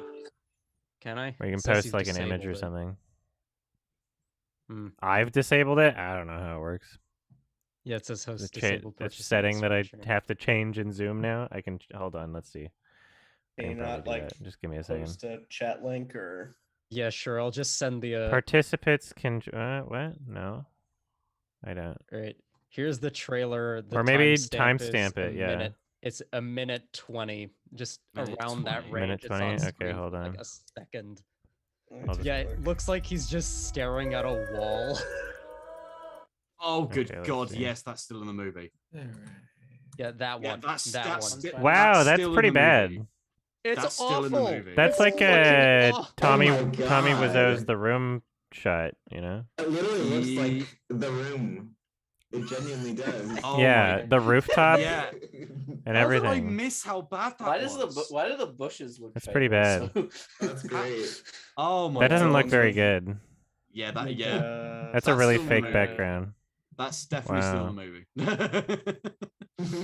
Could they not just The get a trailer, the real- trailer's got no dislikes. Nothing has dislikes. Everything's fucking- good. What? Everything, Update. everything Why? is good. Everyone, there's no Everything such is thing as good. bad things on YouTube. Oh, just So So yeah, there's let like me there's like extensions or whatever that can bring back dislikes is what I heard, but I usually don't like to rush into adopting extensions made by like third party, things. I'll just wait and see what happens first. I can survive without dislikes for like a month, but it's I just want to such a make sure there's nothing pointless malicious feature. going on. Like, what's the point in putting this? Like, is it just to try and make people feel happier? The fact they can't see the amount of people that dislike their content? I mean, yeah, it's because companies with money get downvoted to shit all the time, and they got their feelings hurt. So it's not about creators; it's about the companies. Like, why else would they do it? Like, every creator is telling them don't do it, so it's clearly about financial interests. Like, they want to make it a better platform for advertisers, and apparently advertisers don't know how to disable ratings. So stupid. That's the one. Yeah, that's it. I just put it in chat with the. That's so See, good. Salamander can screen share. Why? Yeah, whatever. I'm using I already OBS showed the virtual YouTube camera. channel anyway. Which shot are we looking at? That one. Oh my god! Oh my god! What the fuck? He's staring at a fucking wall. That's Yeah. a fucking wall. It looks like it's like draped, like it's a screen. And Wait, that and what shot minute is it is at? still in the movie. That shot is still in the movie. I can More promise like you that. House of Poopy. Fucking They got should him. just replace every actor digitally with Kevin Spacey. This looks like something this looks like something from fucking Darman. I really like. No, Darman. No, is it really? Now. He's a real director now. He has a Was it really Yes, Scott the that did film. all the money in the world? It was so fucking. Yeah, he did. Yeah, I want to see the Kevin Spacey cut. That's got to be somewhere. That will right? never come out even though it exists. Release the Spacey cut. Hello. Release the Spacey cut. Hello, welcome. Your mic's not working, just letting you know. Yeah. You got to check your settings. And then figure out. That shot. What the fuck? Don't worry, we'll be patient. Hey, How did this Adam. make it into the fucking movie? How long is this movie? Because he's lazy. He doesn't like. Yeah. He doesn't do anything passionate anymore. Ridley Fucking Scott. shadow on Ridley that Scott clip. What was his refused last to go good through movie? 2.5 this movie and hours. cut- Yeah, he refused I'm not watching to cut this out. shit. He refused to cut out at least 40 minutes from his fucking movie. Yeah. Like, What was his last good movie? In every Last Duel. Alien Alien Covenant. Covenant. I really loved Silence, actually. Silence. Oh wait, that was I don't Scorsese. That was Scorsese. Never mind. Never mind. Yeah. He's so good. He's mean, so Kate- good. Another director. Hold on. Let me. Yeah, what did Ridley Okay, Scott what's direct that that's movie? not I mean, terrible? I liked again, American Gangster a little bit. Blade It's, like, Runner. amazing. Can you but- guys hear me? I got very bored of that movie. Like people American said, Gangster. it I don't was. blame you, but I don't know. It's a I very thought- yeah. I wasn't engaged in that. There's a Gladiator 2. Yeah, all the money in the What? world was boring. Alien Covenant was bad. The Martian was bad. Does that work? There we go. People love The well, I see- Martian. Apparently, I don't know why. It was a And then great Prometheus comedy. was silly, but like looked nice Oh, at he least. did that. Oh, he did that Wow, it's shitty been a long Robin time, Hood hasn't it? movie. Yeah, Oh, this yeah. is it's There's been a Kingdom- while. Kingdom of Heaven was one of Ridley. his. Kingdom of Heaven with what's his name, Orlando Bloom. Yeah. I'm gonna Jeremy rate Irons, that real quick. I actually. forgot that movie existed. Holy fuck! Well, Can the- you guys think hear that- my my thing? That might be the most I can hear your forgettable thing. movie I've ever seen. You can hear me? Yes. See, I Can't thought that was remember good anything. though. Fantastic. Hi, Adam. Hello, hello. Hi. Welcome. Hello. I'm a big fan. Hello. Hi. I'm Thank sorry, you. guys. I was the one in chat who Exodus. panicked because I was trying to get home for like a fucking hour because my Oh. last patient lived like a fucking hour away and I didn't realize it was starting Oh. at 3. Oh fuck. Mhm. Ah, shit. No worry. I'm glad I made it. Nice Akira poster. Oh yeah, thank you. We got And what's the other Metropolis one? there too. Yeah. I Yeah. see Shit, it. it's Akira. Yeah, nice. Yeah, I'm a big I like movies. Oh, Mhm. likewise. Oh, Yeah. no one else. Oh yeah, is So this where much the movie more people go?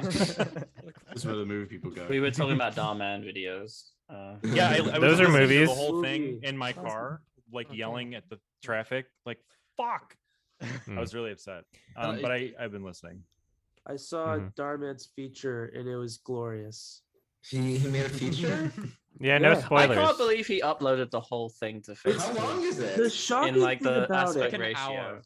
It's Oh an my hour. god. the most An shocking thing hour. about it is that the lighting and the cinematography isn't even that bad.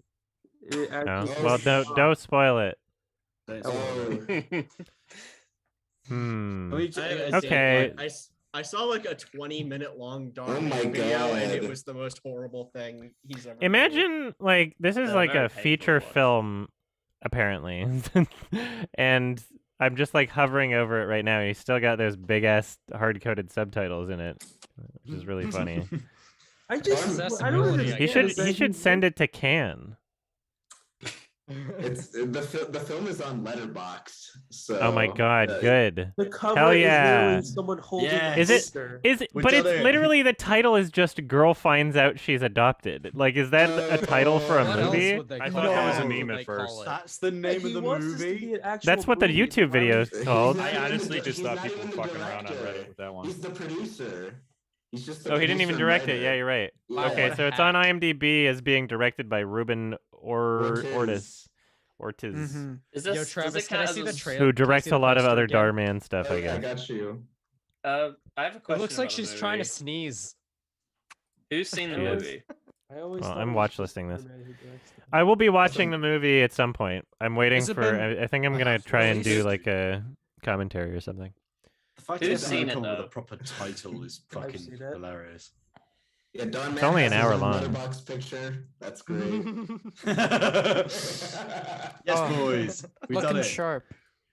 We got him. I'm just like, to me, this isn't like him wanting to make a movie. To me, this is like him experimenting with the algorithm on YouTube. It's like, what happens if I make a longer video? Literally It's a just fundraiser. Long videos do well on YouTube. Yeah. I don't blame him. I just hope the movie ends instead of credits. It's just him like, "Hey guys, welcome That's to the end." likely. That's what I glad you fully reached- believe, honestly. I'm glad you sat through this hour-long ball fest. Sorry, no. We can't no, I'm believe afraid. that we finally made this movie happen. I'm after realizing how scared I am of watching it now. If I do a commentary on it, that means I can't pause the video. Oh no. Fuck's sake. Oh, this is so funny. Can you do an Adam and Pals of it? I'm thinking about it. We Get gotta Bella wait for Tarr Gael to to come direct back it. from Germany. If Ah. you do an He's, Adam and Pals of it, that'll be absolutely Deutschland. brilliant. I will say, from the looks of it, it doesn't look like it has credits, or Darman doesn't show up at the end. No spoilers. I'm so sorry. Don't tell I'm me so anything. sorry. I'm All right, sorry. we got to talk about something else.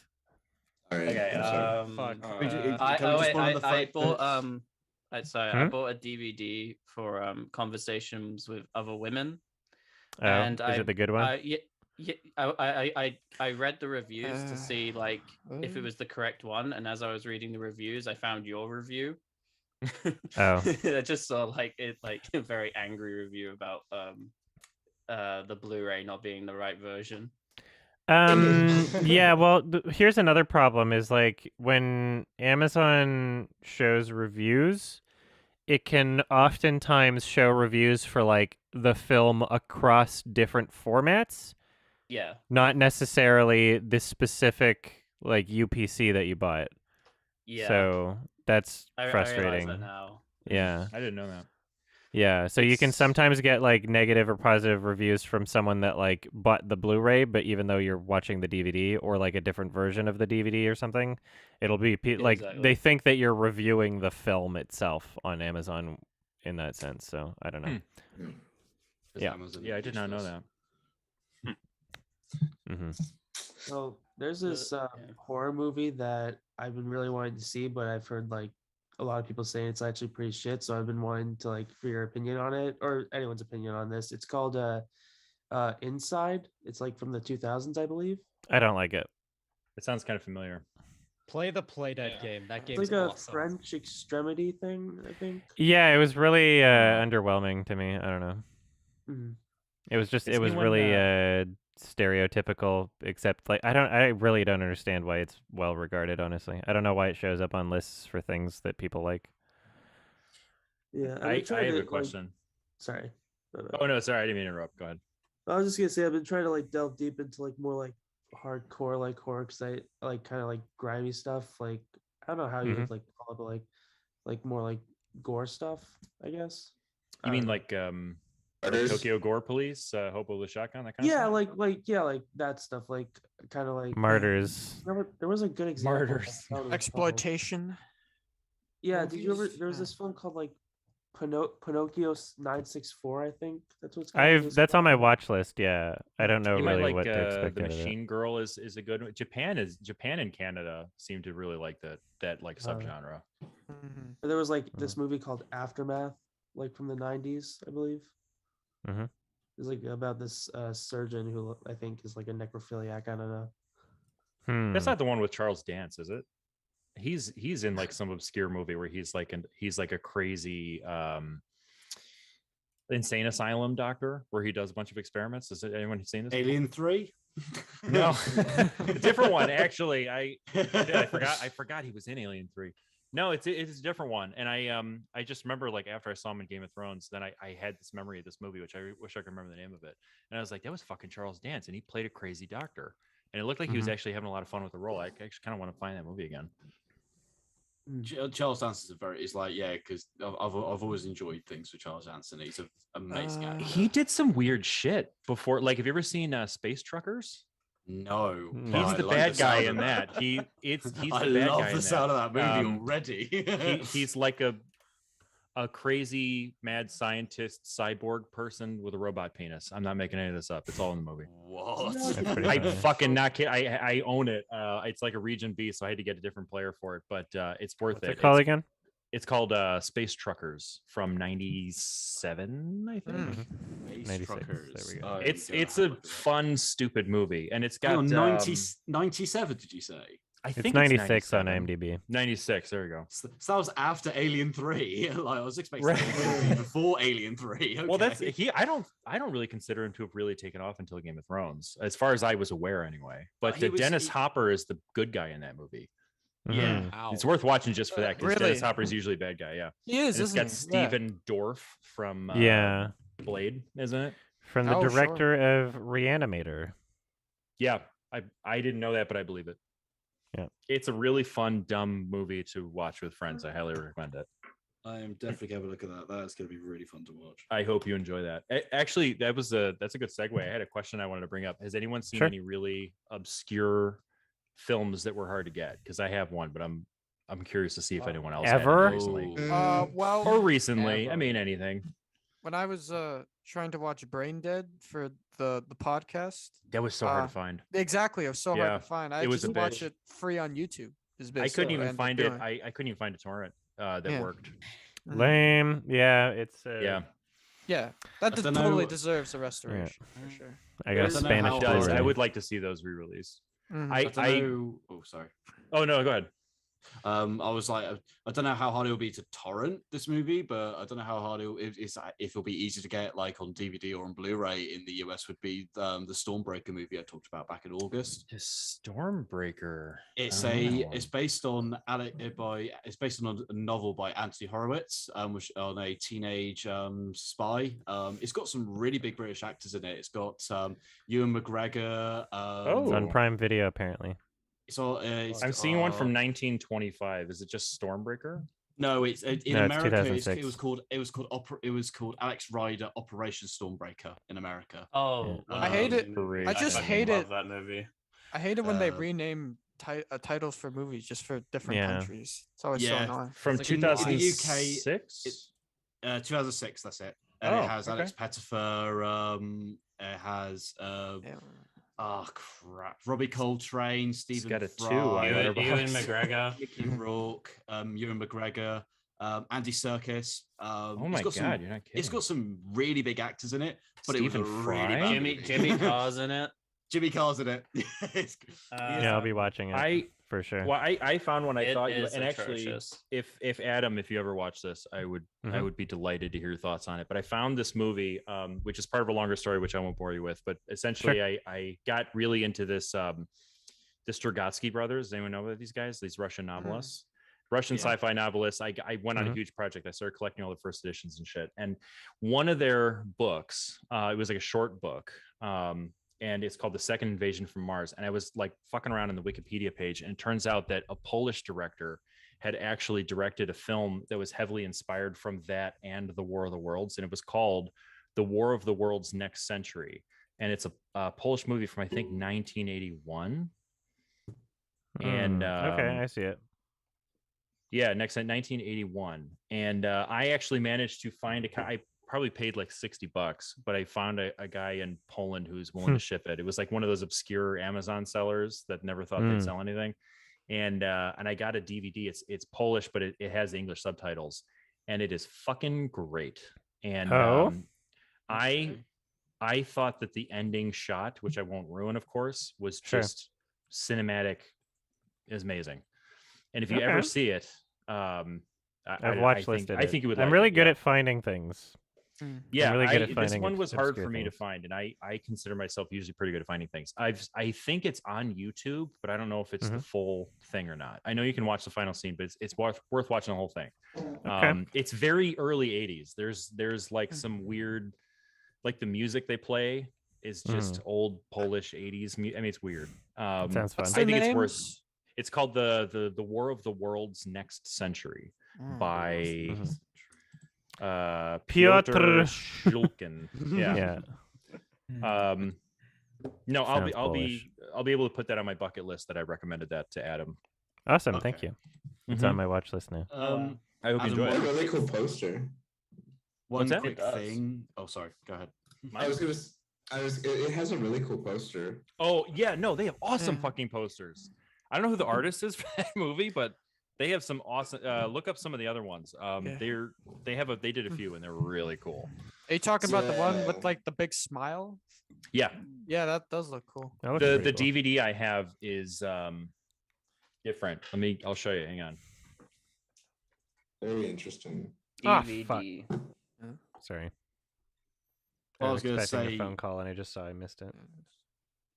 What I was going to say about Stormbreaker quickly was Adam. I think that you should do an Adam and Pals on that movie as well. To be fair, I don't know if you'll see this, but this is kind of a cool. If I could recommend any movie for an Adam and Pals, someone's at the door. I'll be right back. Stormbreaker. So.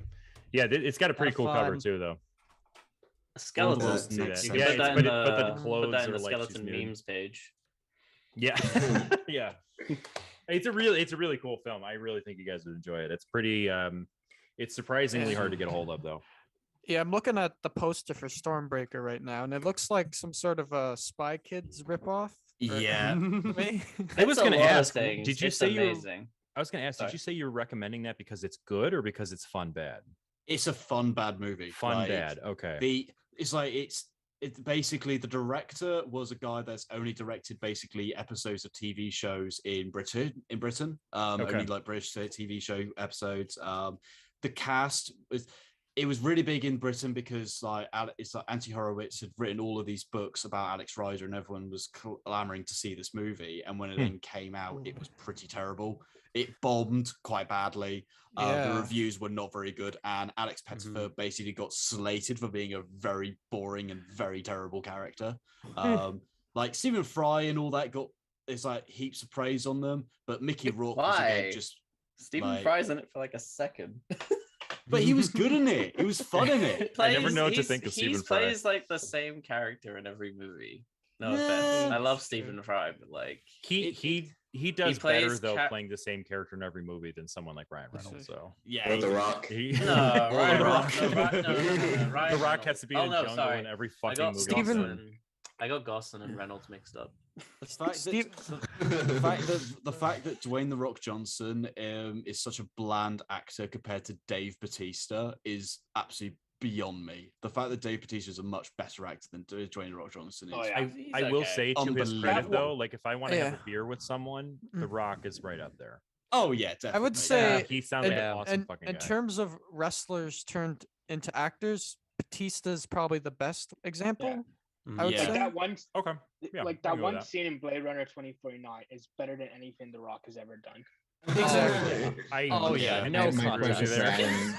It is weird that Bautista's I assume he's just talked to his agent and been like, yeah, put me in like more kind of critically favor movies. Like not everything, but he's kind of like going in like a better direction than most wrestlers, which makes it interesting.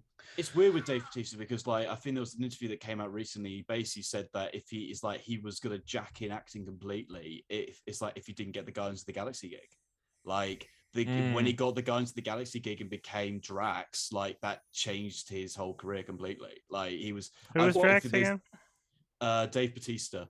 He kind of like the Mister. I've never been in bad movies. Yeah, he kind of just sells the sort of deadpan delivery though. Yes, I don't know. Yeah, he plays a lot of the same character. He does, and he pulls it off well. Like I'm always entertained when I see him. Like Guardians, I'm not a Marvel movie guy. I don't like superhero shit. But those movies were pretty funny. I'll say the same too for Thor Ragnarok. I owned that one purely as a comedy. Yeah, because it is funny as ass. But it's like and I think that's mainly down to the directors of James Gunn and Taika Waititi. They were able to bring in their their flourishes to the movie to make it as like. Yes, a Marvel movie, and Marvel were happy to accept that into their universe. But Taika Waititi and James Gunn could go, yeah, you can watch these movies, and these will be perfect representations of what my movies are about.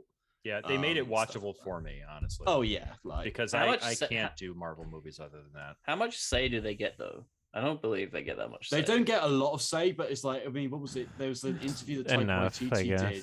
Somebody asked him, it's like, how does he get to do Thor Ragnarok, but then do Jojo Rabbit? And he basically put the arm around around the interview and basically went, I do a movie for them, and I get to do a movie for myself.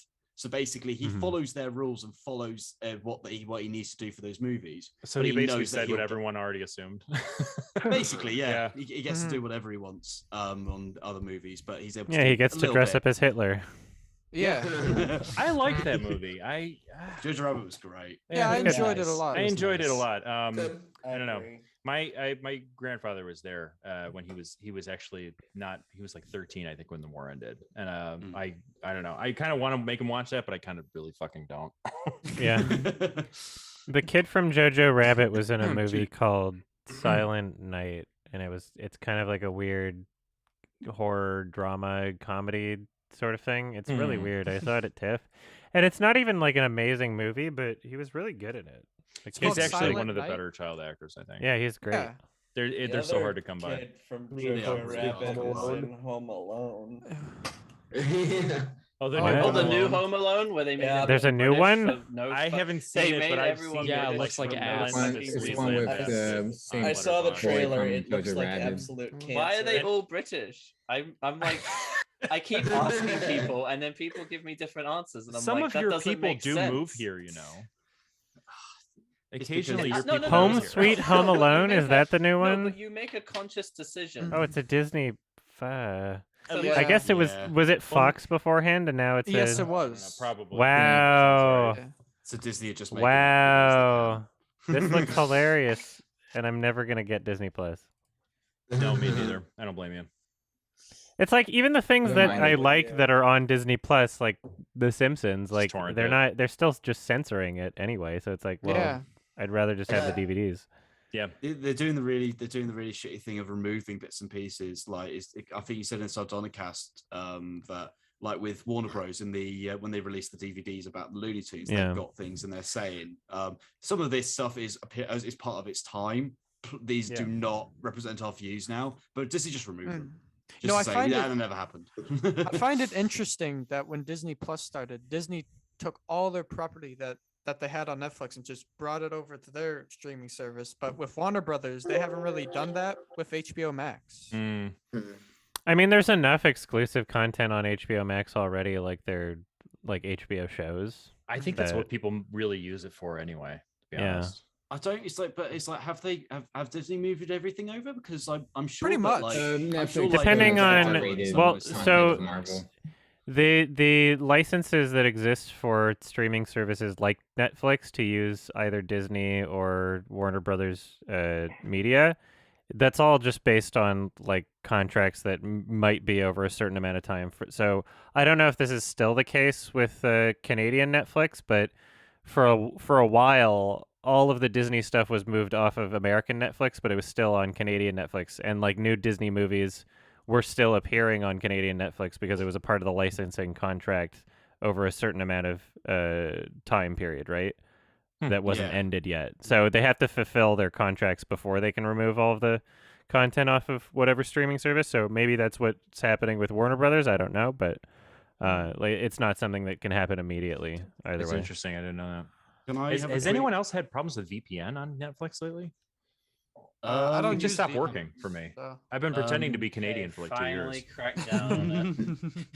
Yeah, they say that they're cracking down on those things. I don't know how much they are. It actually stopped working for me. I haven't really Yeah. experimented with it much, but I booted up. I was like, what the fuck? Try it. Try it. Like if you have a VPN, then you should be able to select like a different IP address from that country or whatever. I would just try using a couple different ones. I think I'm still using Montreal now. I need to keep playing with it. Mm-hmm. Which is the best country then?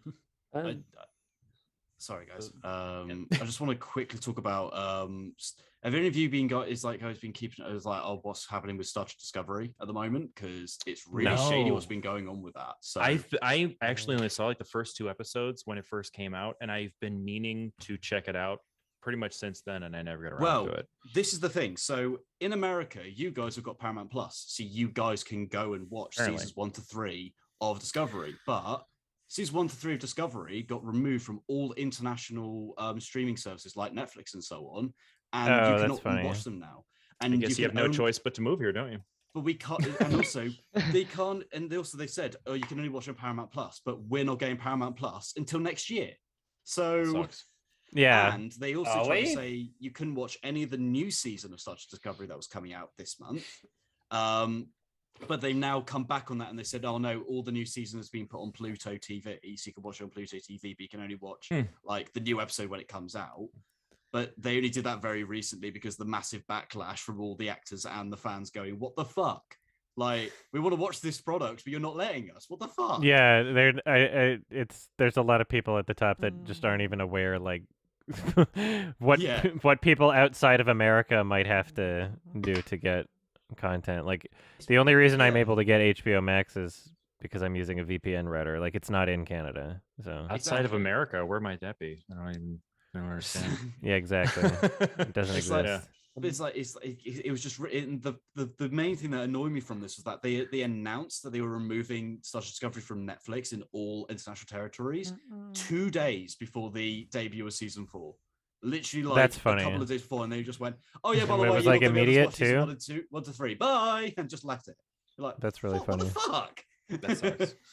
Like, and now they've now backtracked on that and said, "Oh yeah, you can watch it on Pluto TV," and everyone's gone, "Oh yeah, this is definitely not damage control." Because even the actors went on Twitter and were like, "What the fuck? Even we didn't even know about this. We're as pissed off as you guys are." Are they? Yeah. Yeah. Right. Yeah. What's up? How far does that go? Oh, no. I went to a Star Trek convention and I met one of the main actors from Star Trek Discovery, and he seems like a really nice guy, and he seems fully on board with the whole like Star Trek fandom and stuff like that. Actually, saying, this is stupid. Augie, were you trying to say something? Yeah, I was just saying I have to leave early, so I just want to say thanks for the chat. Thanks for hanging out. Any final questions or comments, or So yeah, just heading out? No, just want to say have a good day. Cool. Thanks, you too. You too, man. Yeah, you too. Bye, everyone. Take care, dude. Bye. I'm looking at the poster for the South Park special that's been released that I haven't seen yet because It's I already didn't come know out? that they released. well, one of them, released, yeah, something. apparently. I know they're releasing like 60 films or something. Isn't yeah, that for like the $1 billion. Didn't they make a deal for Yeah. like almost $1 billion? Yeah, which is I so think funny. Sardonicast, I heard about that. Is this Yeah. one of those? So this was or- released on 5 days ago on the 25th on Paramount Plus, and I'm looking at the poster on IMDb. It's called South Park Post COVID. I'm looking at the poster on IMDb, and it's like the poster is just the Paramount logo almost. Like they're just really? looking at the mountain, and it's turning it. It's like they're trying to use this to market so hard. That's like fantastic. I'm gonna take a wild guess here and assume like 99% of the people who watch this will not actually have a Paramount Plus account. Like, Yeah. Oh god. who the fuck has Absolutely. Paramount Plus? They wasted an unbelievable amount of money on that. I- And the yeah. creators of South Park made out like bandits. Props to Matt and Trey Yeah, for Paramount being exactly. fucking morons. Yeah. Holy Yeah. shit. Yeah, $1 billion pulling a for hustle. like 11 movies or something, and like however many Imagine- seasons. I don't know. Imagine them making the Movies. first. Imagine all the dunes you could make for that. No, amount of imagine money. them making a lot of dunk. Imagine the amount of dunes you could make. With No, like just money imagine alone. You could do all the animating, books. Like you're animating like a little shitty cartoon like in college. Like that's how it started out, and then like it's like the start of $1 billion kind Yeah. of Yeah, There's good. South Park. I don't. What IP could you reasonably say like $900 million for? Like I would have said Star Wars, but it's already there. Yeah, like Dune, baby. And not even Star Trek. Star like, Wars what is just like so what does accessible. Paramount think they're doing? Like, what the fuck do don't they know. think they're doing here? The only one What that I a can waste think of that money. would Some be Transformers, executive but asked in the their fucking Chinese nephew market. or something. Yeah, but like Paramount already. They're too late like, to the game. Yeah, yeah. Paramount like already owned the rights to South Park, though, right? Like it Yeah. wasn't like No, them I thought- it wasn't them purchasing the rights. It was just giving them money for these films. Like, is that the idea? And they're gonna It's make just the a new films that are contract, I too. guess. A But new it's contract. $900 million. That's Like- fucking believable. What the fuck? That doesn't make any Like, sense. Yeah. where, are they Where getting does this the money budget go from? to? Do Like- they does that buy them like a new computer or like new office? No, Where the does that even $900 go million to? isn't like the budget. It's like just the money they're giving to Matt and Trey. Yeah. Oh, It's like the more deal they paper, signed. more It's not the paper. budget of Yeah. the movies. Yeah, I don't know It's where just that the deal came that from. that they signed. Yeah, who Yeah. the fuck knows? I find it But hard where to do they believe. get this money from in the What the first fuck do we place? even do with that amount of money? Like- Buy a country somewhere? They're already rich. They're already, They're already fucking millionaires. rich, They're yeah. already millionaires. Yeah, like what do you? Yeah, buy a Well, it's fucking like- bigger I don't know. boat. Yeah. Yeah, buy a bigger You could boat. you could buy a 2-bedroom apartment in Vancouver. You can buy a closet in Toronto. Yeah. you could buy a toilet in New York. Don't get me started. You could That's buy what- a that's pretty lakefront fancy, property in I don't know. Chicago. That's where I'm at. Yeah. So But that's fucking crazy. $900 Yeah, I guess I'll watch that tonight. Actually. so they basically it's like what they earned in the box office returns from one of the Transformers movies. They've just given all that to South Park. Like it's like they've That's just got. that's even giving Transformers a lot of credit. That's how much fucking money that is. Well, again, Yeah. it's like the only reason Transformers makes that amount of money is because of the Chinese market. That's all it is. Yeah. Like, I've actually right. heard that before, and I wouldn't be surprised. Yeah. minus the Chinese market, and they make very little money. Like the Chinese market eats up Transformers like it's. Is it hotcake. that popular? I mean, over there? Holy shit! Yeah, Yeah, China absolutely. They're very loves safe the- movies. I mean, Oh. China I mean, they don't. Well, they loves- don't have variety. there's no Although- ghosts in them. There's no Chinese stereotypes. There's no Asian stereotypes in the movie. In those movies, there's Mexican stereotypes. There's European stereotypes, but there's nothing offensive to the Asian market. And apparently, the China loves the Transformers movies. I didn't That's the realize it only was that thing- popular over there. That's the only thing keeping that franchise alive because the last one underperformed in America, right? Pretty sure. Yeah. Okay. I think all we're right. finally over it. I think we're finally. So over I- it then. Yeah, yeah, we were They're making another one next year. Oh fuck! I just Why? did a Google search for Why? Paramount Money. Plus right now. Apparently it's in Canada. I'm not gonna get it, but I'm looking at I'm on their Come like on, take front one for page the website. team. No, I'm not not doing worth it. it. No, Not worth it. I'll increase my Um, contribution. Yeah. Well, It's, apparently they're in Canada. I'm looking on their front page right now, and just like, oh, limited time offer, 50% off for 3 months and 7 days free before it goes back to the regular price. But it's still like, okay, 50% off is like $6 a month, so that means it's a $12 a month streaming service, which seems pricey for what it is. Because I'm scrolling down this, and it's like, stream thousands of episodes of your favorite shows, including, and here are the ones that they advertise at the beginning: Survivor, SEAL Team, and NCIS.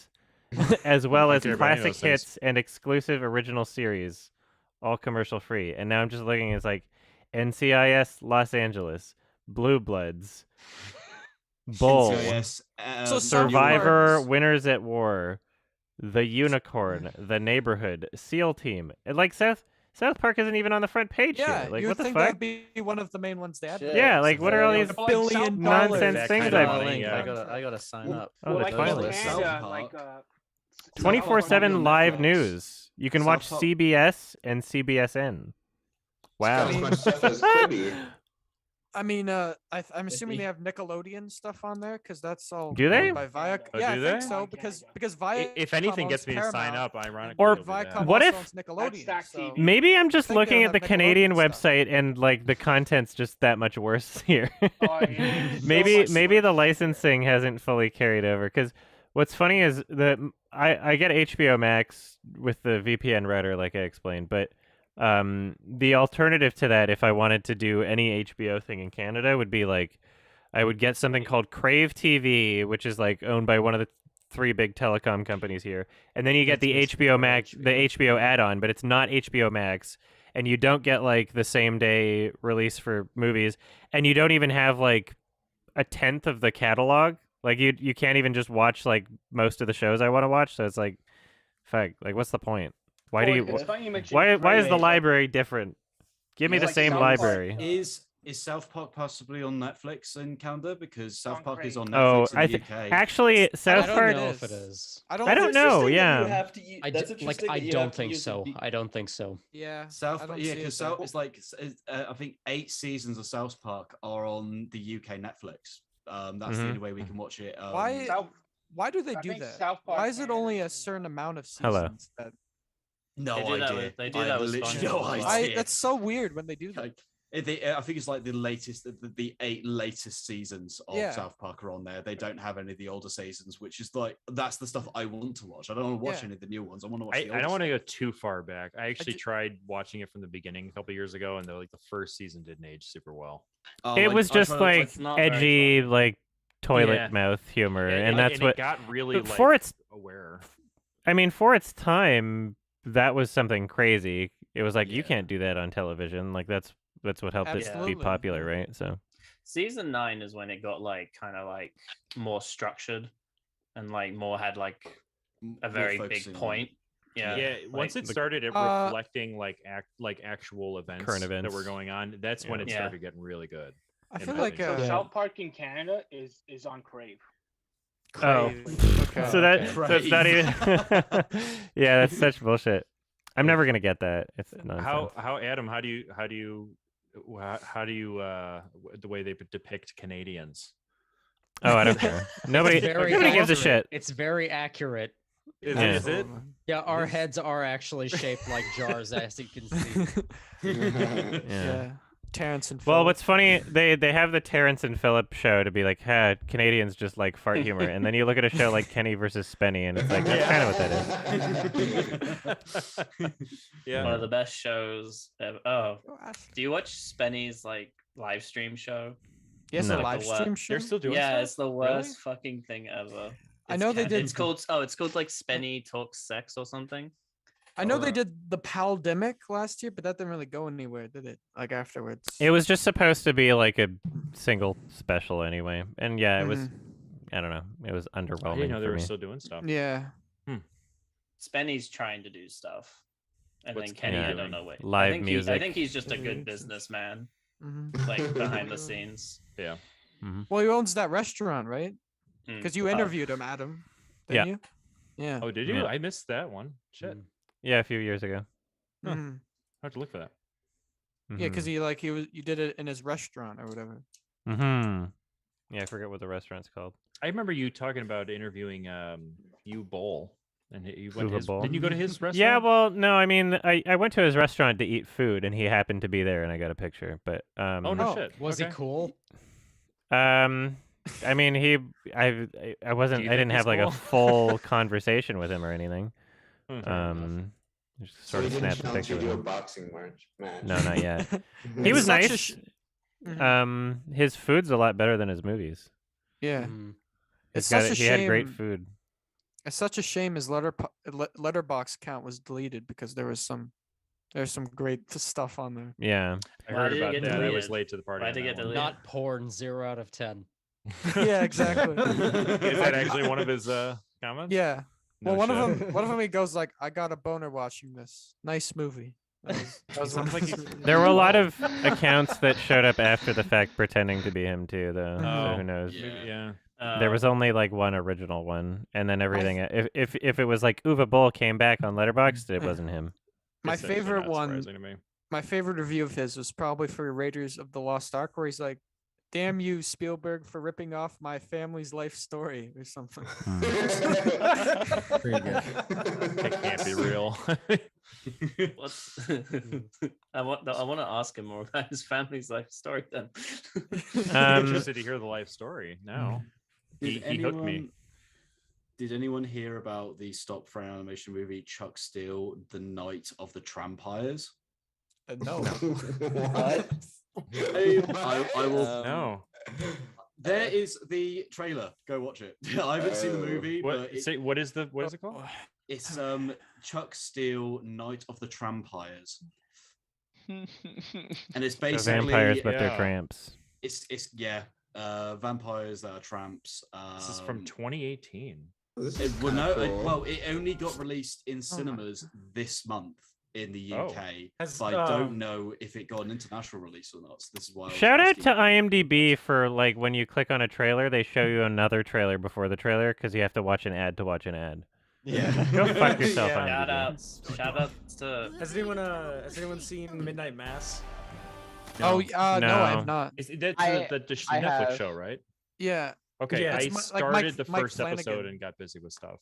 I'm saw not really interested. I saw Red Letter Media's review for it, and they were very enthusiastic about it. So I'll But give they it a love watch. everything. They love everything. That's not true. I just watch it. They don't love everything. They do love everything. They didn't love It was, Ghostbusters Afterlife.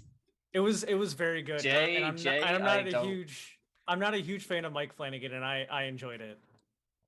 I watched Okay. Doctor Sleep the other day, and I was so shocked at the Jack Nicholson, like, kind of dub actor replacement thing. That was disgusting. I don't know about disgusting, but it was. It was a little, no, it was because a they have little that bit jarring. where he's like recreating the scene with the axe. Yeah, I and remember. it's like trying to make it look kind of like the original movie, and I'm like, why would you even put this in here? This doesn't look good at all. Yeah, it's weird when like Ready Player One did a better job at the Shining scene than the Shining movie. Wasn't the director of Doctor Sleep the director of The Haunting of Hill House? Yeah, it's Mike Flanagan. And the movie about the deaf woman. Hush. Hush. And Oculus, I think. Oh, and Oculus. A bunch of horror things. Horror things, okay. A bunch of things that you will Haunting get of- scared The and Haunting of Hill annoyed. House was very average for me, so this is why I didn't. It's like I wanted to watch Doctor Sleep, but then I was like, oh god, it's him. Oh, My don't thing really about want- don't really Hill want to House get is to I feel like a lot of its themes were like confused and weren't really all that well fleshed out. I feel like it could have been just like a better series overall, but I will... It was a perfect normie horror thing to be put on Netflix. Basically, it was perfect for the normies because it is so well that they created Haunting of Bly Manor, and there's a reason why Haunting of Bly Manor doesn't get talked about because it was shit. Yeah, Midnight Mass though, like I was that. surprised by. Like I was genuinely shocked at how good it was. Because like I said, I'm not a huge Mike Flanagan fan. I liked Hill House when it first came out, but like it kind of falls off right at the end. And I never watched Bly Manor either, or any of his other work. So I've never really delved into his stuff, but Midnight Mass was a genuine surprise. Hill House had one good moment, and then the rest of it was like blue balling, and also really annoying children who were written like adults, and everyone sounded like the exact same character, and you could just hear the writer the entire time, and it was really annoying, especially with the children. The thing I really disliked about Hill House is like a lot like it really built up the house as like this mysterious thing, and you're expecting them to like reveal at the end like what the house is like there for, like doing, but they never really explained it in any satisfying way. It's just like, oh well, that's it. Like what? It's a ghost thanks thing. for wasting my time. So we've been going for about 2 hours here. I gotta get some other stuff done. So what I'm going to do is I'm going to go call your names in order the way that I see them on my end. And everybody can, one at a time, give a last question or comment or whatever, and we'll go through everybody. Sebastian. Yeah, I already have a question or anything, please. I just hope you're doing well with, I watched the news and seen how BC is being hit by the storm, so I hope you're staying safe. It's not affecting me, but there's there's kind of an apocalypse happening around me. Really? Yeah, there's like a highway that got wiped out and people are dead and stuff, and some people Jesus. lost their Oh, wow, homes and shit. yeah, Good time to but stay So inside. it's I just hope fine. Yeah, you and everyone you like, Scooty and Gael are all safe. yeah, we're all good. Gael's in Germany right now, actually. No. Yeah. All right, thank you. Jack. I guess a random one, but I was only thinking about this morning. But do you have any plans on playing the new Oddworld game? Because I know you're a fan of. Yeah, I don't know. Not anytime soon. It's like out of all the things I could be playing, why would I waste my Sunday on a game that isn't going to be good and no one wants to watch me play anyway? Mm. You know, no one's going to click True. on the video and I'm not going to enjoy it, so Oh, I'm no. just going to be like, it's going to be like a slightly worse version of something I love and I'm just going to be irritated. Or a much worse version, I mean. Mm-hmm. That's true. Maybe someday. Thank you. Fablo. Yo, I've got one question and then possibly a recommendation after it. Sure. Have you ever watched The Dirt by Jeff Tremaine? No, but I know who Jeff Tremaine is. It's a biopic movie about Motley Crue. 7.0 user rating, 39 Metascore. Very interesting. It's got Machine Gun Kelly playing as Tommy the drummer. Oh, no. It has Douglas Booth playing as Nicky Six. A Netflix movie, okay. Yeah, so it was a movie that's apparently had a lot of production problems for about 5 or 6 years, and then Netflix finally picked up it and they put Jeff Tremaine as the director. And weird. Out of the 3 movies that came out at that point of like biopics of musicians, that being Bohemian Rhapsody, Rocket Man, and this one, this is definitely my favorite out of all 3. But yeah, if you haven't seen it, I recommend you. That's my recommendation, possibly. Okay. Have a look at that at some point. Awesome. Yeah, and I guess the new Jackass isn't coming out until February, is what I'm now realizing. They pushed it to February now. That's what it says on IMDb. They're not going to try and compete with the Oscar stuff. Fuck's sake. But yeah, the other thing I wanted to say was I want to thank you massively because watching your videos has really inspired me to like actually get into film a lot more and like actually just like study it a lot more and get more into like film reviews and stuff like that. And yeah, it revitalized my love for movies and TV shows and stuff like that, really. So I want to thank you for that. Thank you so much. I appreciate it. Owen. Yeah, I just have a question for like everyone basically. Did anyone watch the Beatles Get Back documentary? I watched the memes. I like to see it the one on Disney Plus. I have not. Yeah, I watched the first part, and I yeah, feel a bunch of new footage or something. Yeah, that's new Forgot footage. about that. Check that out. And it is basically what you think it is, just them like rehearsing, and like playing music. But it's like I get the impression that this did not need to be 3 parts, all like each 3 hours long. It's a docu-series. Yeah, I feel like this was some sort of like mandate by Disney or something. Perhaps. Like I don't know. For the streaming service. You never know. But it is good. I'll watch it at some point. Yeah, it is pretty good, I would say. If I can interject briefly, like go for it. I guess it's just one of those things where it's like there is a lot of drama and stories from that era of the Beatles. It's like I personally really like that era of the Beatles. The White Album is one of my favorite albums ever. So it's like from what I can tell, this kind of seems like a less angry version of the Let It Be film from 1970. Yeah, that's where that's I mostly think so. drama. It was still pretty fresh back then, man. It's way more accurate. Yeah. I'm probably gonna sound like a millennial or something, but I really can't get on with Beatles music. I've tried to listen to it so many times. I'm just like, I can't vibe with it. I just cannot vibe with it at all. What a shitty British person. Fucking welcome. Fuck all of you. They're gonna take away your TV license. The one Brit. I eat hot dogs and stuff. I mean, you can't like the Beatles, Jesus. I've tried Chicago, to listen get to it it? so many times. I think there's only one song I can really think of that I enjoy ever so slightly is "A Little Help from My Friends." That's the only one I can think of. I bet you hate Doctor Who too. There was a only the female. You hate fish and chips? No, I love fish and chips. No, Do you like Top there's no Gear? exceptions for that Do you one. like Top Gear? Not the new one. The new one's shit. I preferred it when there was. I preferred it when they were beating up producers. I preferred. I think we're digressing. Adam's gonna go. Okay. Sorry. Okay. There is I did want to mention something kind of funny about a British thing. I was trying to find like a Louis Theroux documentary, and the only place where I could find it with subtitles was on the BBC website.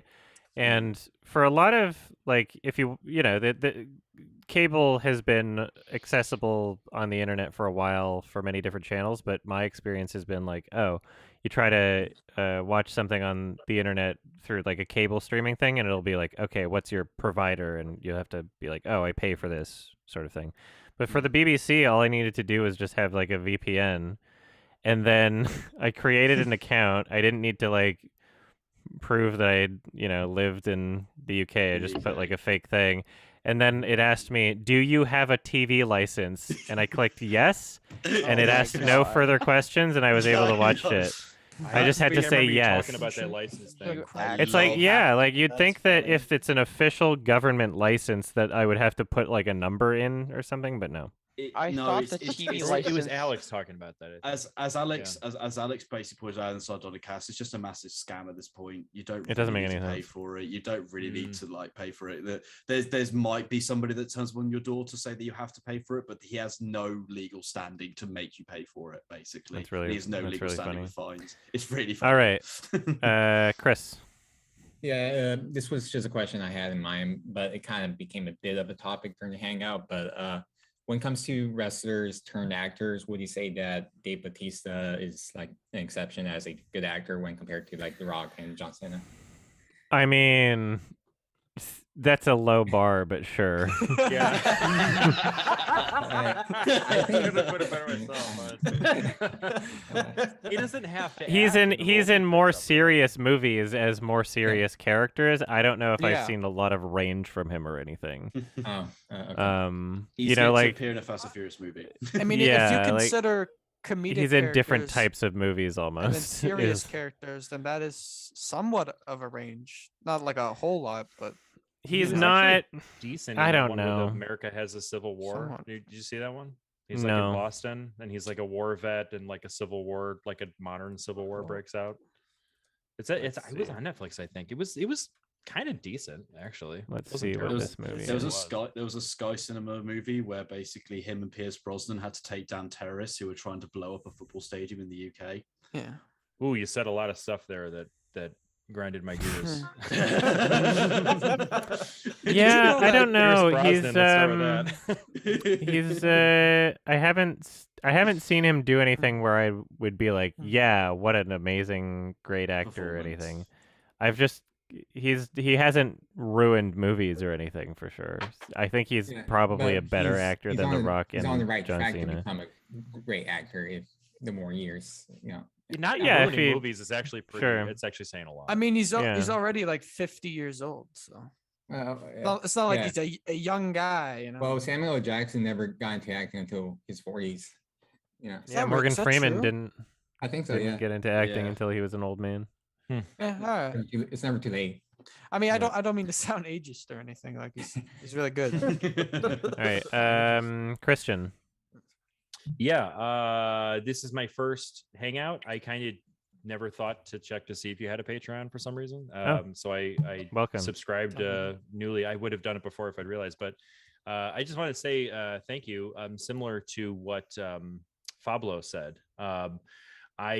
You really got me and my wife, actually, who's not here, but she, you really helped us like kind of get into movies, and it turned into a full-blown hobby. And Awesome. It's been, it's we got a lot out of it, and it's actually turned into like one of the two hobbies that we really do together.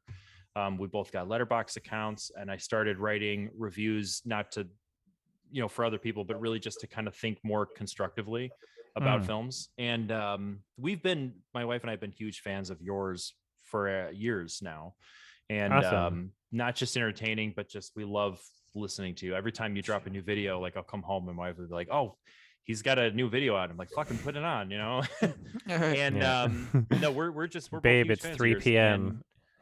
yeah, exactly. But it's no. I just want to say thank you because you helped get us into something that has been. It's been great for us individually because it's been a great hobby. But it's kind of helped our marriage a little bit. Oh, awesome! And yeah, no, it really means a lot. And I'm looking forward to doing more hangouts. And it, you know, I don't know. I don't know if how you made a big impact on us, and we really appreciate it. That means a lot. Yeah. Thank you. Yeah, it meant a lot to us, and so keep doing what you do. We think you're fantastic, and hope you're doing great. And keep it up. And we're longtime fans. Yeah, thank you very much. Thank you. Christian, what's your Letterboxd account? Like, what's? Oh, are we doing that? Yeah. Sure. I'll put my thing out there. They're not good, but sure. It's Lock Proposal, all one word. LOCKE. PROPOSAL. Yeah, I'm pretty active on it. And love meeting new people on it. And I'm a couple of reviews behind. I'm hoping to post those tonight. I got to call some patients for tomorrow, but yeah, cool. This was a lot of fun, and I really appreciate you kind of doing this whole thing too. It was nice for me. It was something I was looking forward to all month, and then I fucking got distracted by work, and I realized when I got your email from Patreon, I was like, oh fuck, I gotta get home. Like I still made it. I still made it, but I had like serious anxiety. I was like, fuck, I've never been in one of these. I don't know how long it goes. Like I really wanted to. I was excited to talk to Adam. It was the highlight of my month. So well, it's monthly. We're just really grateful, and I really appreciate it. Thank you. A highlight of every month. Yeah, it's gonna be. I think. Amir. If I may, I'd like to go at the end. I'll try and keep it quick, but it's still at the end. Travis. Thanks. Well, I have a quick comment and a question. First of all, the comment is I want to thank you on your latest Adam and Pals on Abduction. Yeah. I've watched the film twice now. It's genuinely one of my favorite So Bad It's Good films now. And very silly. Yeah, I love it. Good blind buy. I wanted to kind of unrelated. I wanted to ask you, how was your first experience meeting Alex? And it was great. Yeah, he's a real one. Nice. Yeah. That's good to hear. It's so good. He said cheers a lot.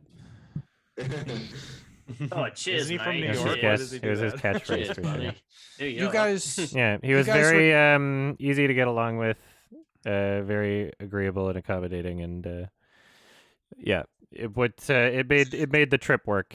I was like a hyper organized drill sergeant with a list of a billion plans to try and fit into a short time span. Like, we got to go to this restaurant. We got to do this and this, and he was all gung ho for it. And I heard you went to a furry convention. Yes, I brought him to a furry convention that just happened to be taking place in Seattle, so we went across the border. I will say you are hands down my favorite furry. Oh, thank you. Easily, absolutely, no contest, without a no question. Yeah, we're everywhere. You I never kind of know. like started taking it sort of seriously when you were talking about it. I was like, oh shit, I don't know. I don't know how to explain what I just said, but that's all right. No, my favorite furry. Thank you. Yeah, that was it, Travis. Well, one more quick just thing. asking about that. Did you watch the trailer for Tracers, the other Taylor Lautner film? Yeah, I don't know if it's worth it. It seems kind of boring. It seems like a lot of. It seems like it might be like a nothing happens for most of the movie. I thought it looked really funny. Yeah. Anyway. All right. Thank you so much for having us. Thank you. It was really thank great. you so much. It was an absolute treat. Yeah. Leftist owl. Yeah. I just wanted to say that that I really enjoyed yours and Dylan's breakdown of buck breaking or whatever. Yeah. I was I was there after the fact when we went down to Ocean City. And I just wanted to say that it was really funny. I had a great time watching that. But I would also really recommend Midnight Mass. I think it's actually a really good series. And I think you would at least have an interesting opinion on it. I don't know if I want to get tricked. I don't. No, I don't trust you. I'm so sorry. Midnight Mass is the podcast thing from Netflix, right?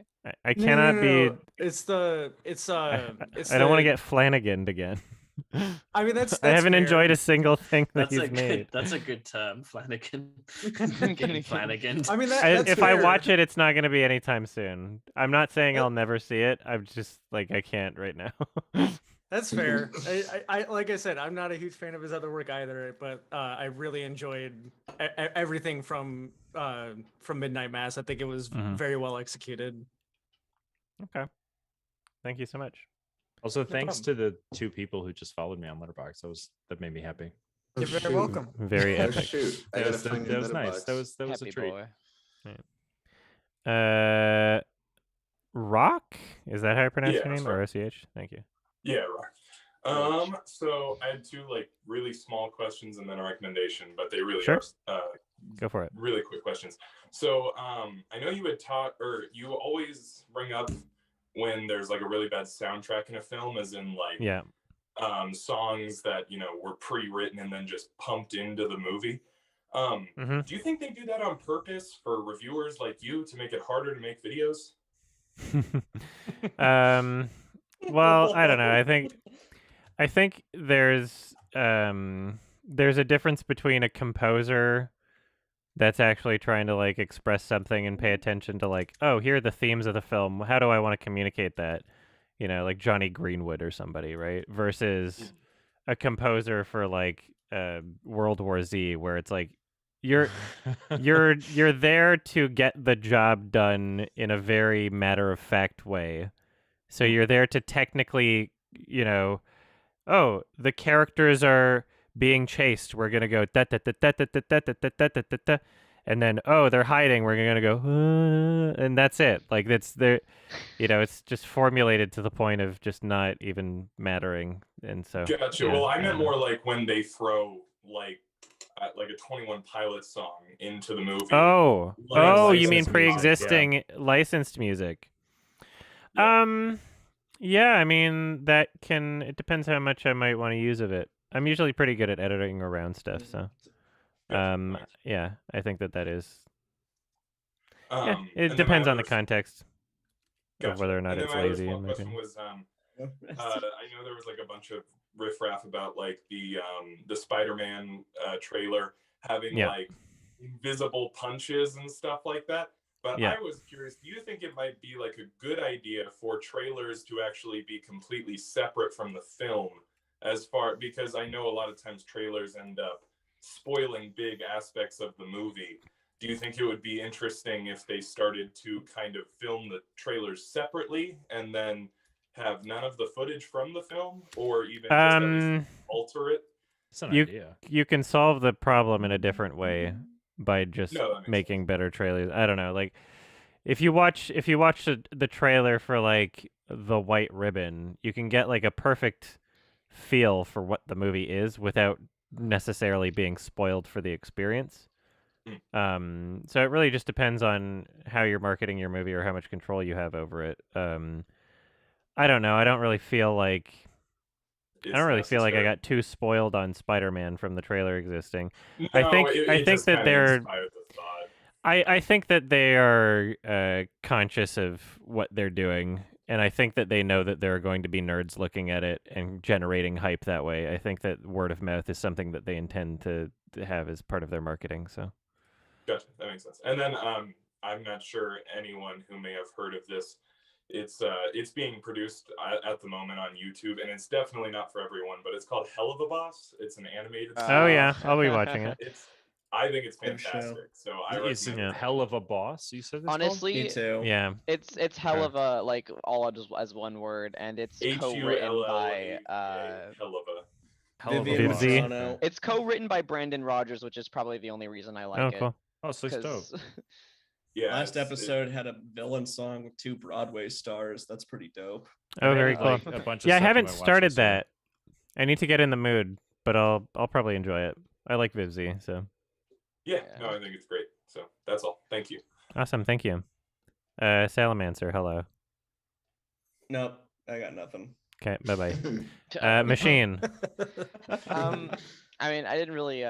I honestly, I like kind of plan ahead for what I want to say at the end, but I literally forgot it was today, and then just got the email like, oh shit, that's happening now. Oopsie.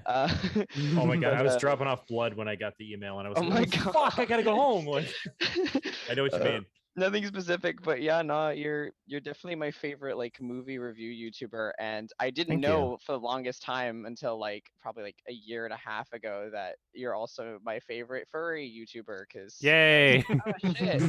Like, I mean, I think I've ever watched one other YouTuber that's a furry, but like I didn't know for the longest Mhm. time, and then like there's all the horse stuff and your friends. Like I saw you guys with the admin pals like being represented as the animals, and I'm like, wait, hold on, are they furries? And then they started making Yeah. the furry jokes, and I was like, that's awesome. It is Yeah, awesome. the secret is to not like make it unbearable for people. Yeah, no, it's awesome. I love the subtlety of it. 'Cause it's I would go to a furry convention with you, and I'm not a furry, They're but I great. would go. I would They're actually fun. go with you. Yeah. Yeah. Same here, to be fair. They're at I the don't know, very that's least. the story. different. I would go. Exactly. Fuck it. Oh my god. My would first go to the fan gates meetup, of I'm hell like, you for gotta you. get a fucking, you gotta get a badge to the convention though. If there's ever one in Chicago and you go, I will buy you drinks. Okay, there actually is have one in never Chicago, been. but I'm not gonna be going this year. Actually, it's happening this weekend. I won't be there though. Next time you go to the Seattle one. Next time, I will buy you drinks. My dime. I've never actually Okay, thank been you. to a furry convention before, but I've considered it just because I want to experience the full They're brunt great. of They're fun. chaos. I've been to conventions, but like anime conventions. My wife is a big anime person, and Well, I've never been to a convention, period. So if They actually are pretty haven't- fun. I've never been to like a furry convention, but conventions Yeah. in general are actually a good time. I've been to like Comic Good vibe. Con. I don't. Anime Okay, NYC yeah. was a couple weeks ago. That was a fun time. Mm-hmm. I went to a I- Star Trek convention the other week, so that was good as well. Mhm. So, Nice. I have a story for that, but I won't. So I like. Amir, the closer. Yeah, hi. Sorry I Hello. was late today. I've been busy with That's fine. school and stuff. I've had a fun month actually. I got the piano teacher as an assigned watch for my feminist Oh. theories class. And That's an You need some chicks interesting there. That's a good combination of words. Yes, so Yeah. I was actually in charge of giving the lecture for that particular chapter. It was for Judith Halbertstom's Queer Art of Failure, and I talked about films like The Piano Teacher, Antichrist, Titan. Okay. My prof is a huge Hanukkah fan, so Okay, that was a great. fun time. And yeah, thanks. I actually did consult the Sardonicast episode for Mhm. some subtext stuff, so that was a pretty fun time. Get him to And watch then- Jean Dielman. It's the most Yeah. feminist movie ever made. But yeah, Antichrist I- is definitely a pretty misunderstood film as far as that's concerned. I gotta Check see out Yeah. that check one. out that book if you have time. It's a great one, Queer Art of Failure. is. And then yeah, I've just been seeing a whole bunch of stuff in theaters too. Tiff had a highlight series for Dennis Villeneuve and Paul Thomas Anderson. Yeah. And probably the highlight of last month, I got to meet him. Oh my Awesome. god! Really? Nice. Oh, that's Oh, so did you do cool. the master class thing? No. Like Oh, I saw he it on was Reddit. he was introducing a 70mm screening of Lawrence of Arabia, which was pretty awesome. That sounds Yeah. pretty cool. Yeah, That's awesome. Good I for you, asked him, man. I asked Yeah, him that's for great. I asked him for a picture and he bored at me. I'm kidding. But yeah, that Adam's was favorite thing. Yeah, that was a It's pretty the fun best. time. Great movie. I'm glad I got to see it. Arrival and Enemy were just such fantastic films to see on a big screen. Mhm. Arrival in particular was a lot of was a big fun one, and then Mhm. Dune, I finally finished the book, and Adam, you need to read that, not because it'll help your understanding. It's a really good Yeah, book, when man. it's really when good. I'm done with the his version, then I'll read the book. You Maybe. need to take some time for I that think book. You you'll really like do. the second part a lot It took- more thematically. I'll probably like it more for many reasons. I think more things will happen in it. It is like And the then- hero's journey on steroids. It really is. Yeah. Yeah, and then I Well, checked out Hodorowski's Dune, and he has Yeah. Hell yeah. he probably has one of the cutest cats I've ever seen. The And cats. That's funny. Yeah, that actually bumped my rating up to a 9 because of his cat. He has cute cats. Yeah, the Good shit. cats were not the biggest takeaway for me in that movie. Yeah, that was a fun time. And Yeah. then Paul Thomas Anderson, this is my first time really delving into him, and they started out the Jeez. series with Phantom Thread, and after seeing the other two, Boogie Nights, which was fucking hysterical, and you need to see it if you haven't. Hysterical? Yeah, I'm just waiting for Ralph to recommend it on the Yeah, podcast. It's but- like it was very Matter of dark, time, matter of obviously, time. but it was so fucking funny. Like seeing it with an audience was just a blast. That's Oh, interesting. that's Yeah. Because I wouldn't consider that like a comedy, although there's like certainly funny moments in it. Yeah, So that's that's a big, very interesting. Yeah, that's a big takeaway I've had from Mm-hmm. his style so far is that a lot of the humor is very incidental rather Yeah. than it trying to be funny. Yeah, it comes from like the characters sort of thing, you know? Yeah. It's I hard could to imagine Boogie Nights ask like which that. parts without spoiling it. Yeah, no spoilies. Yeah, I'm not gonna say anything. Just watch the movie. It's great. Mhm. Absolutely. It was on film too. Same with the other Oh. two.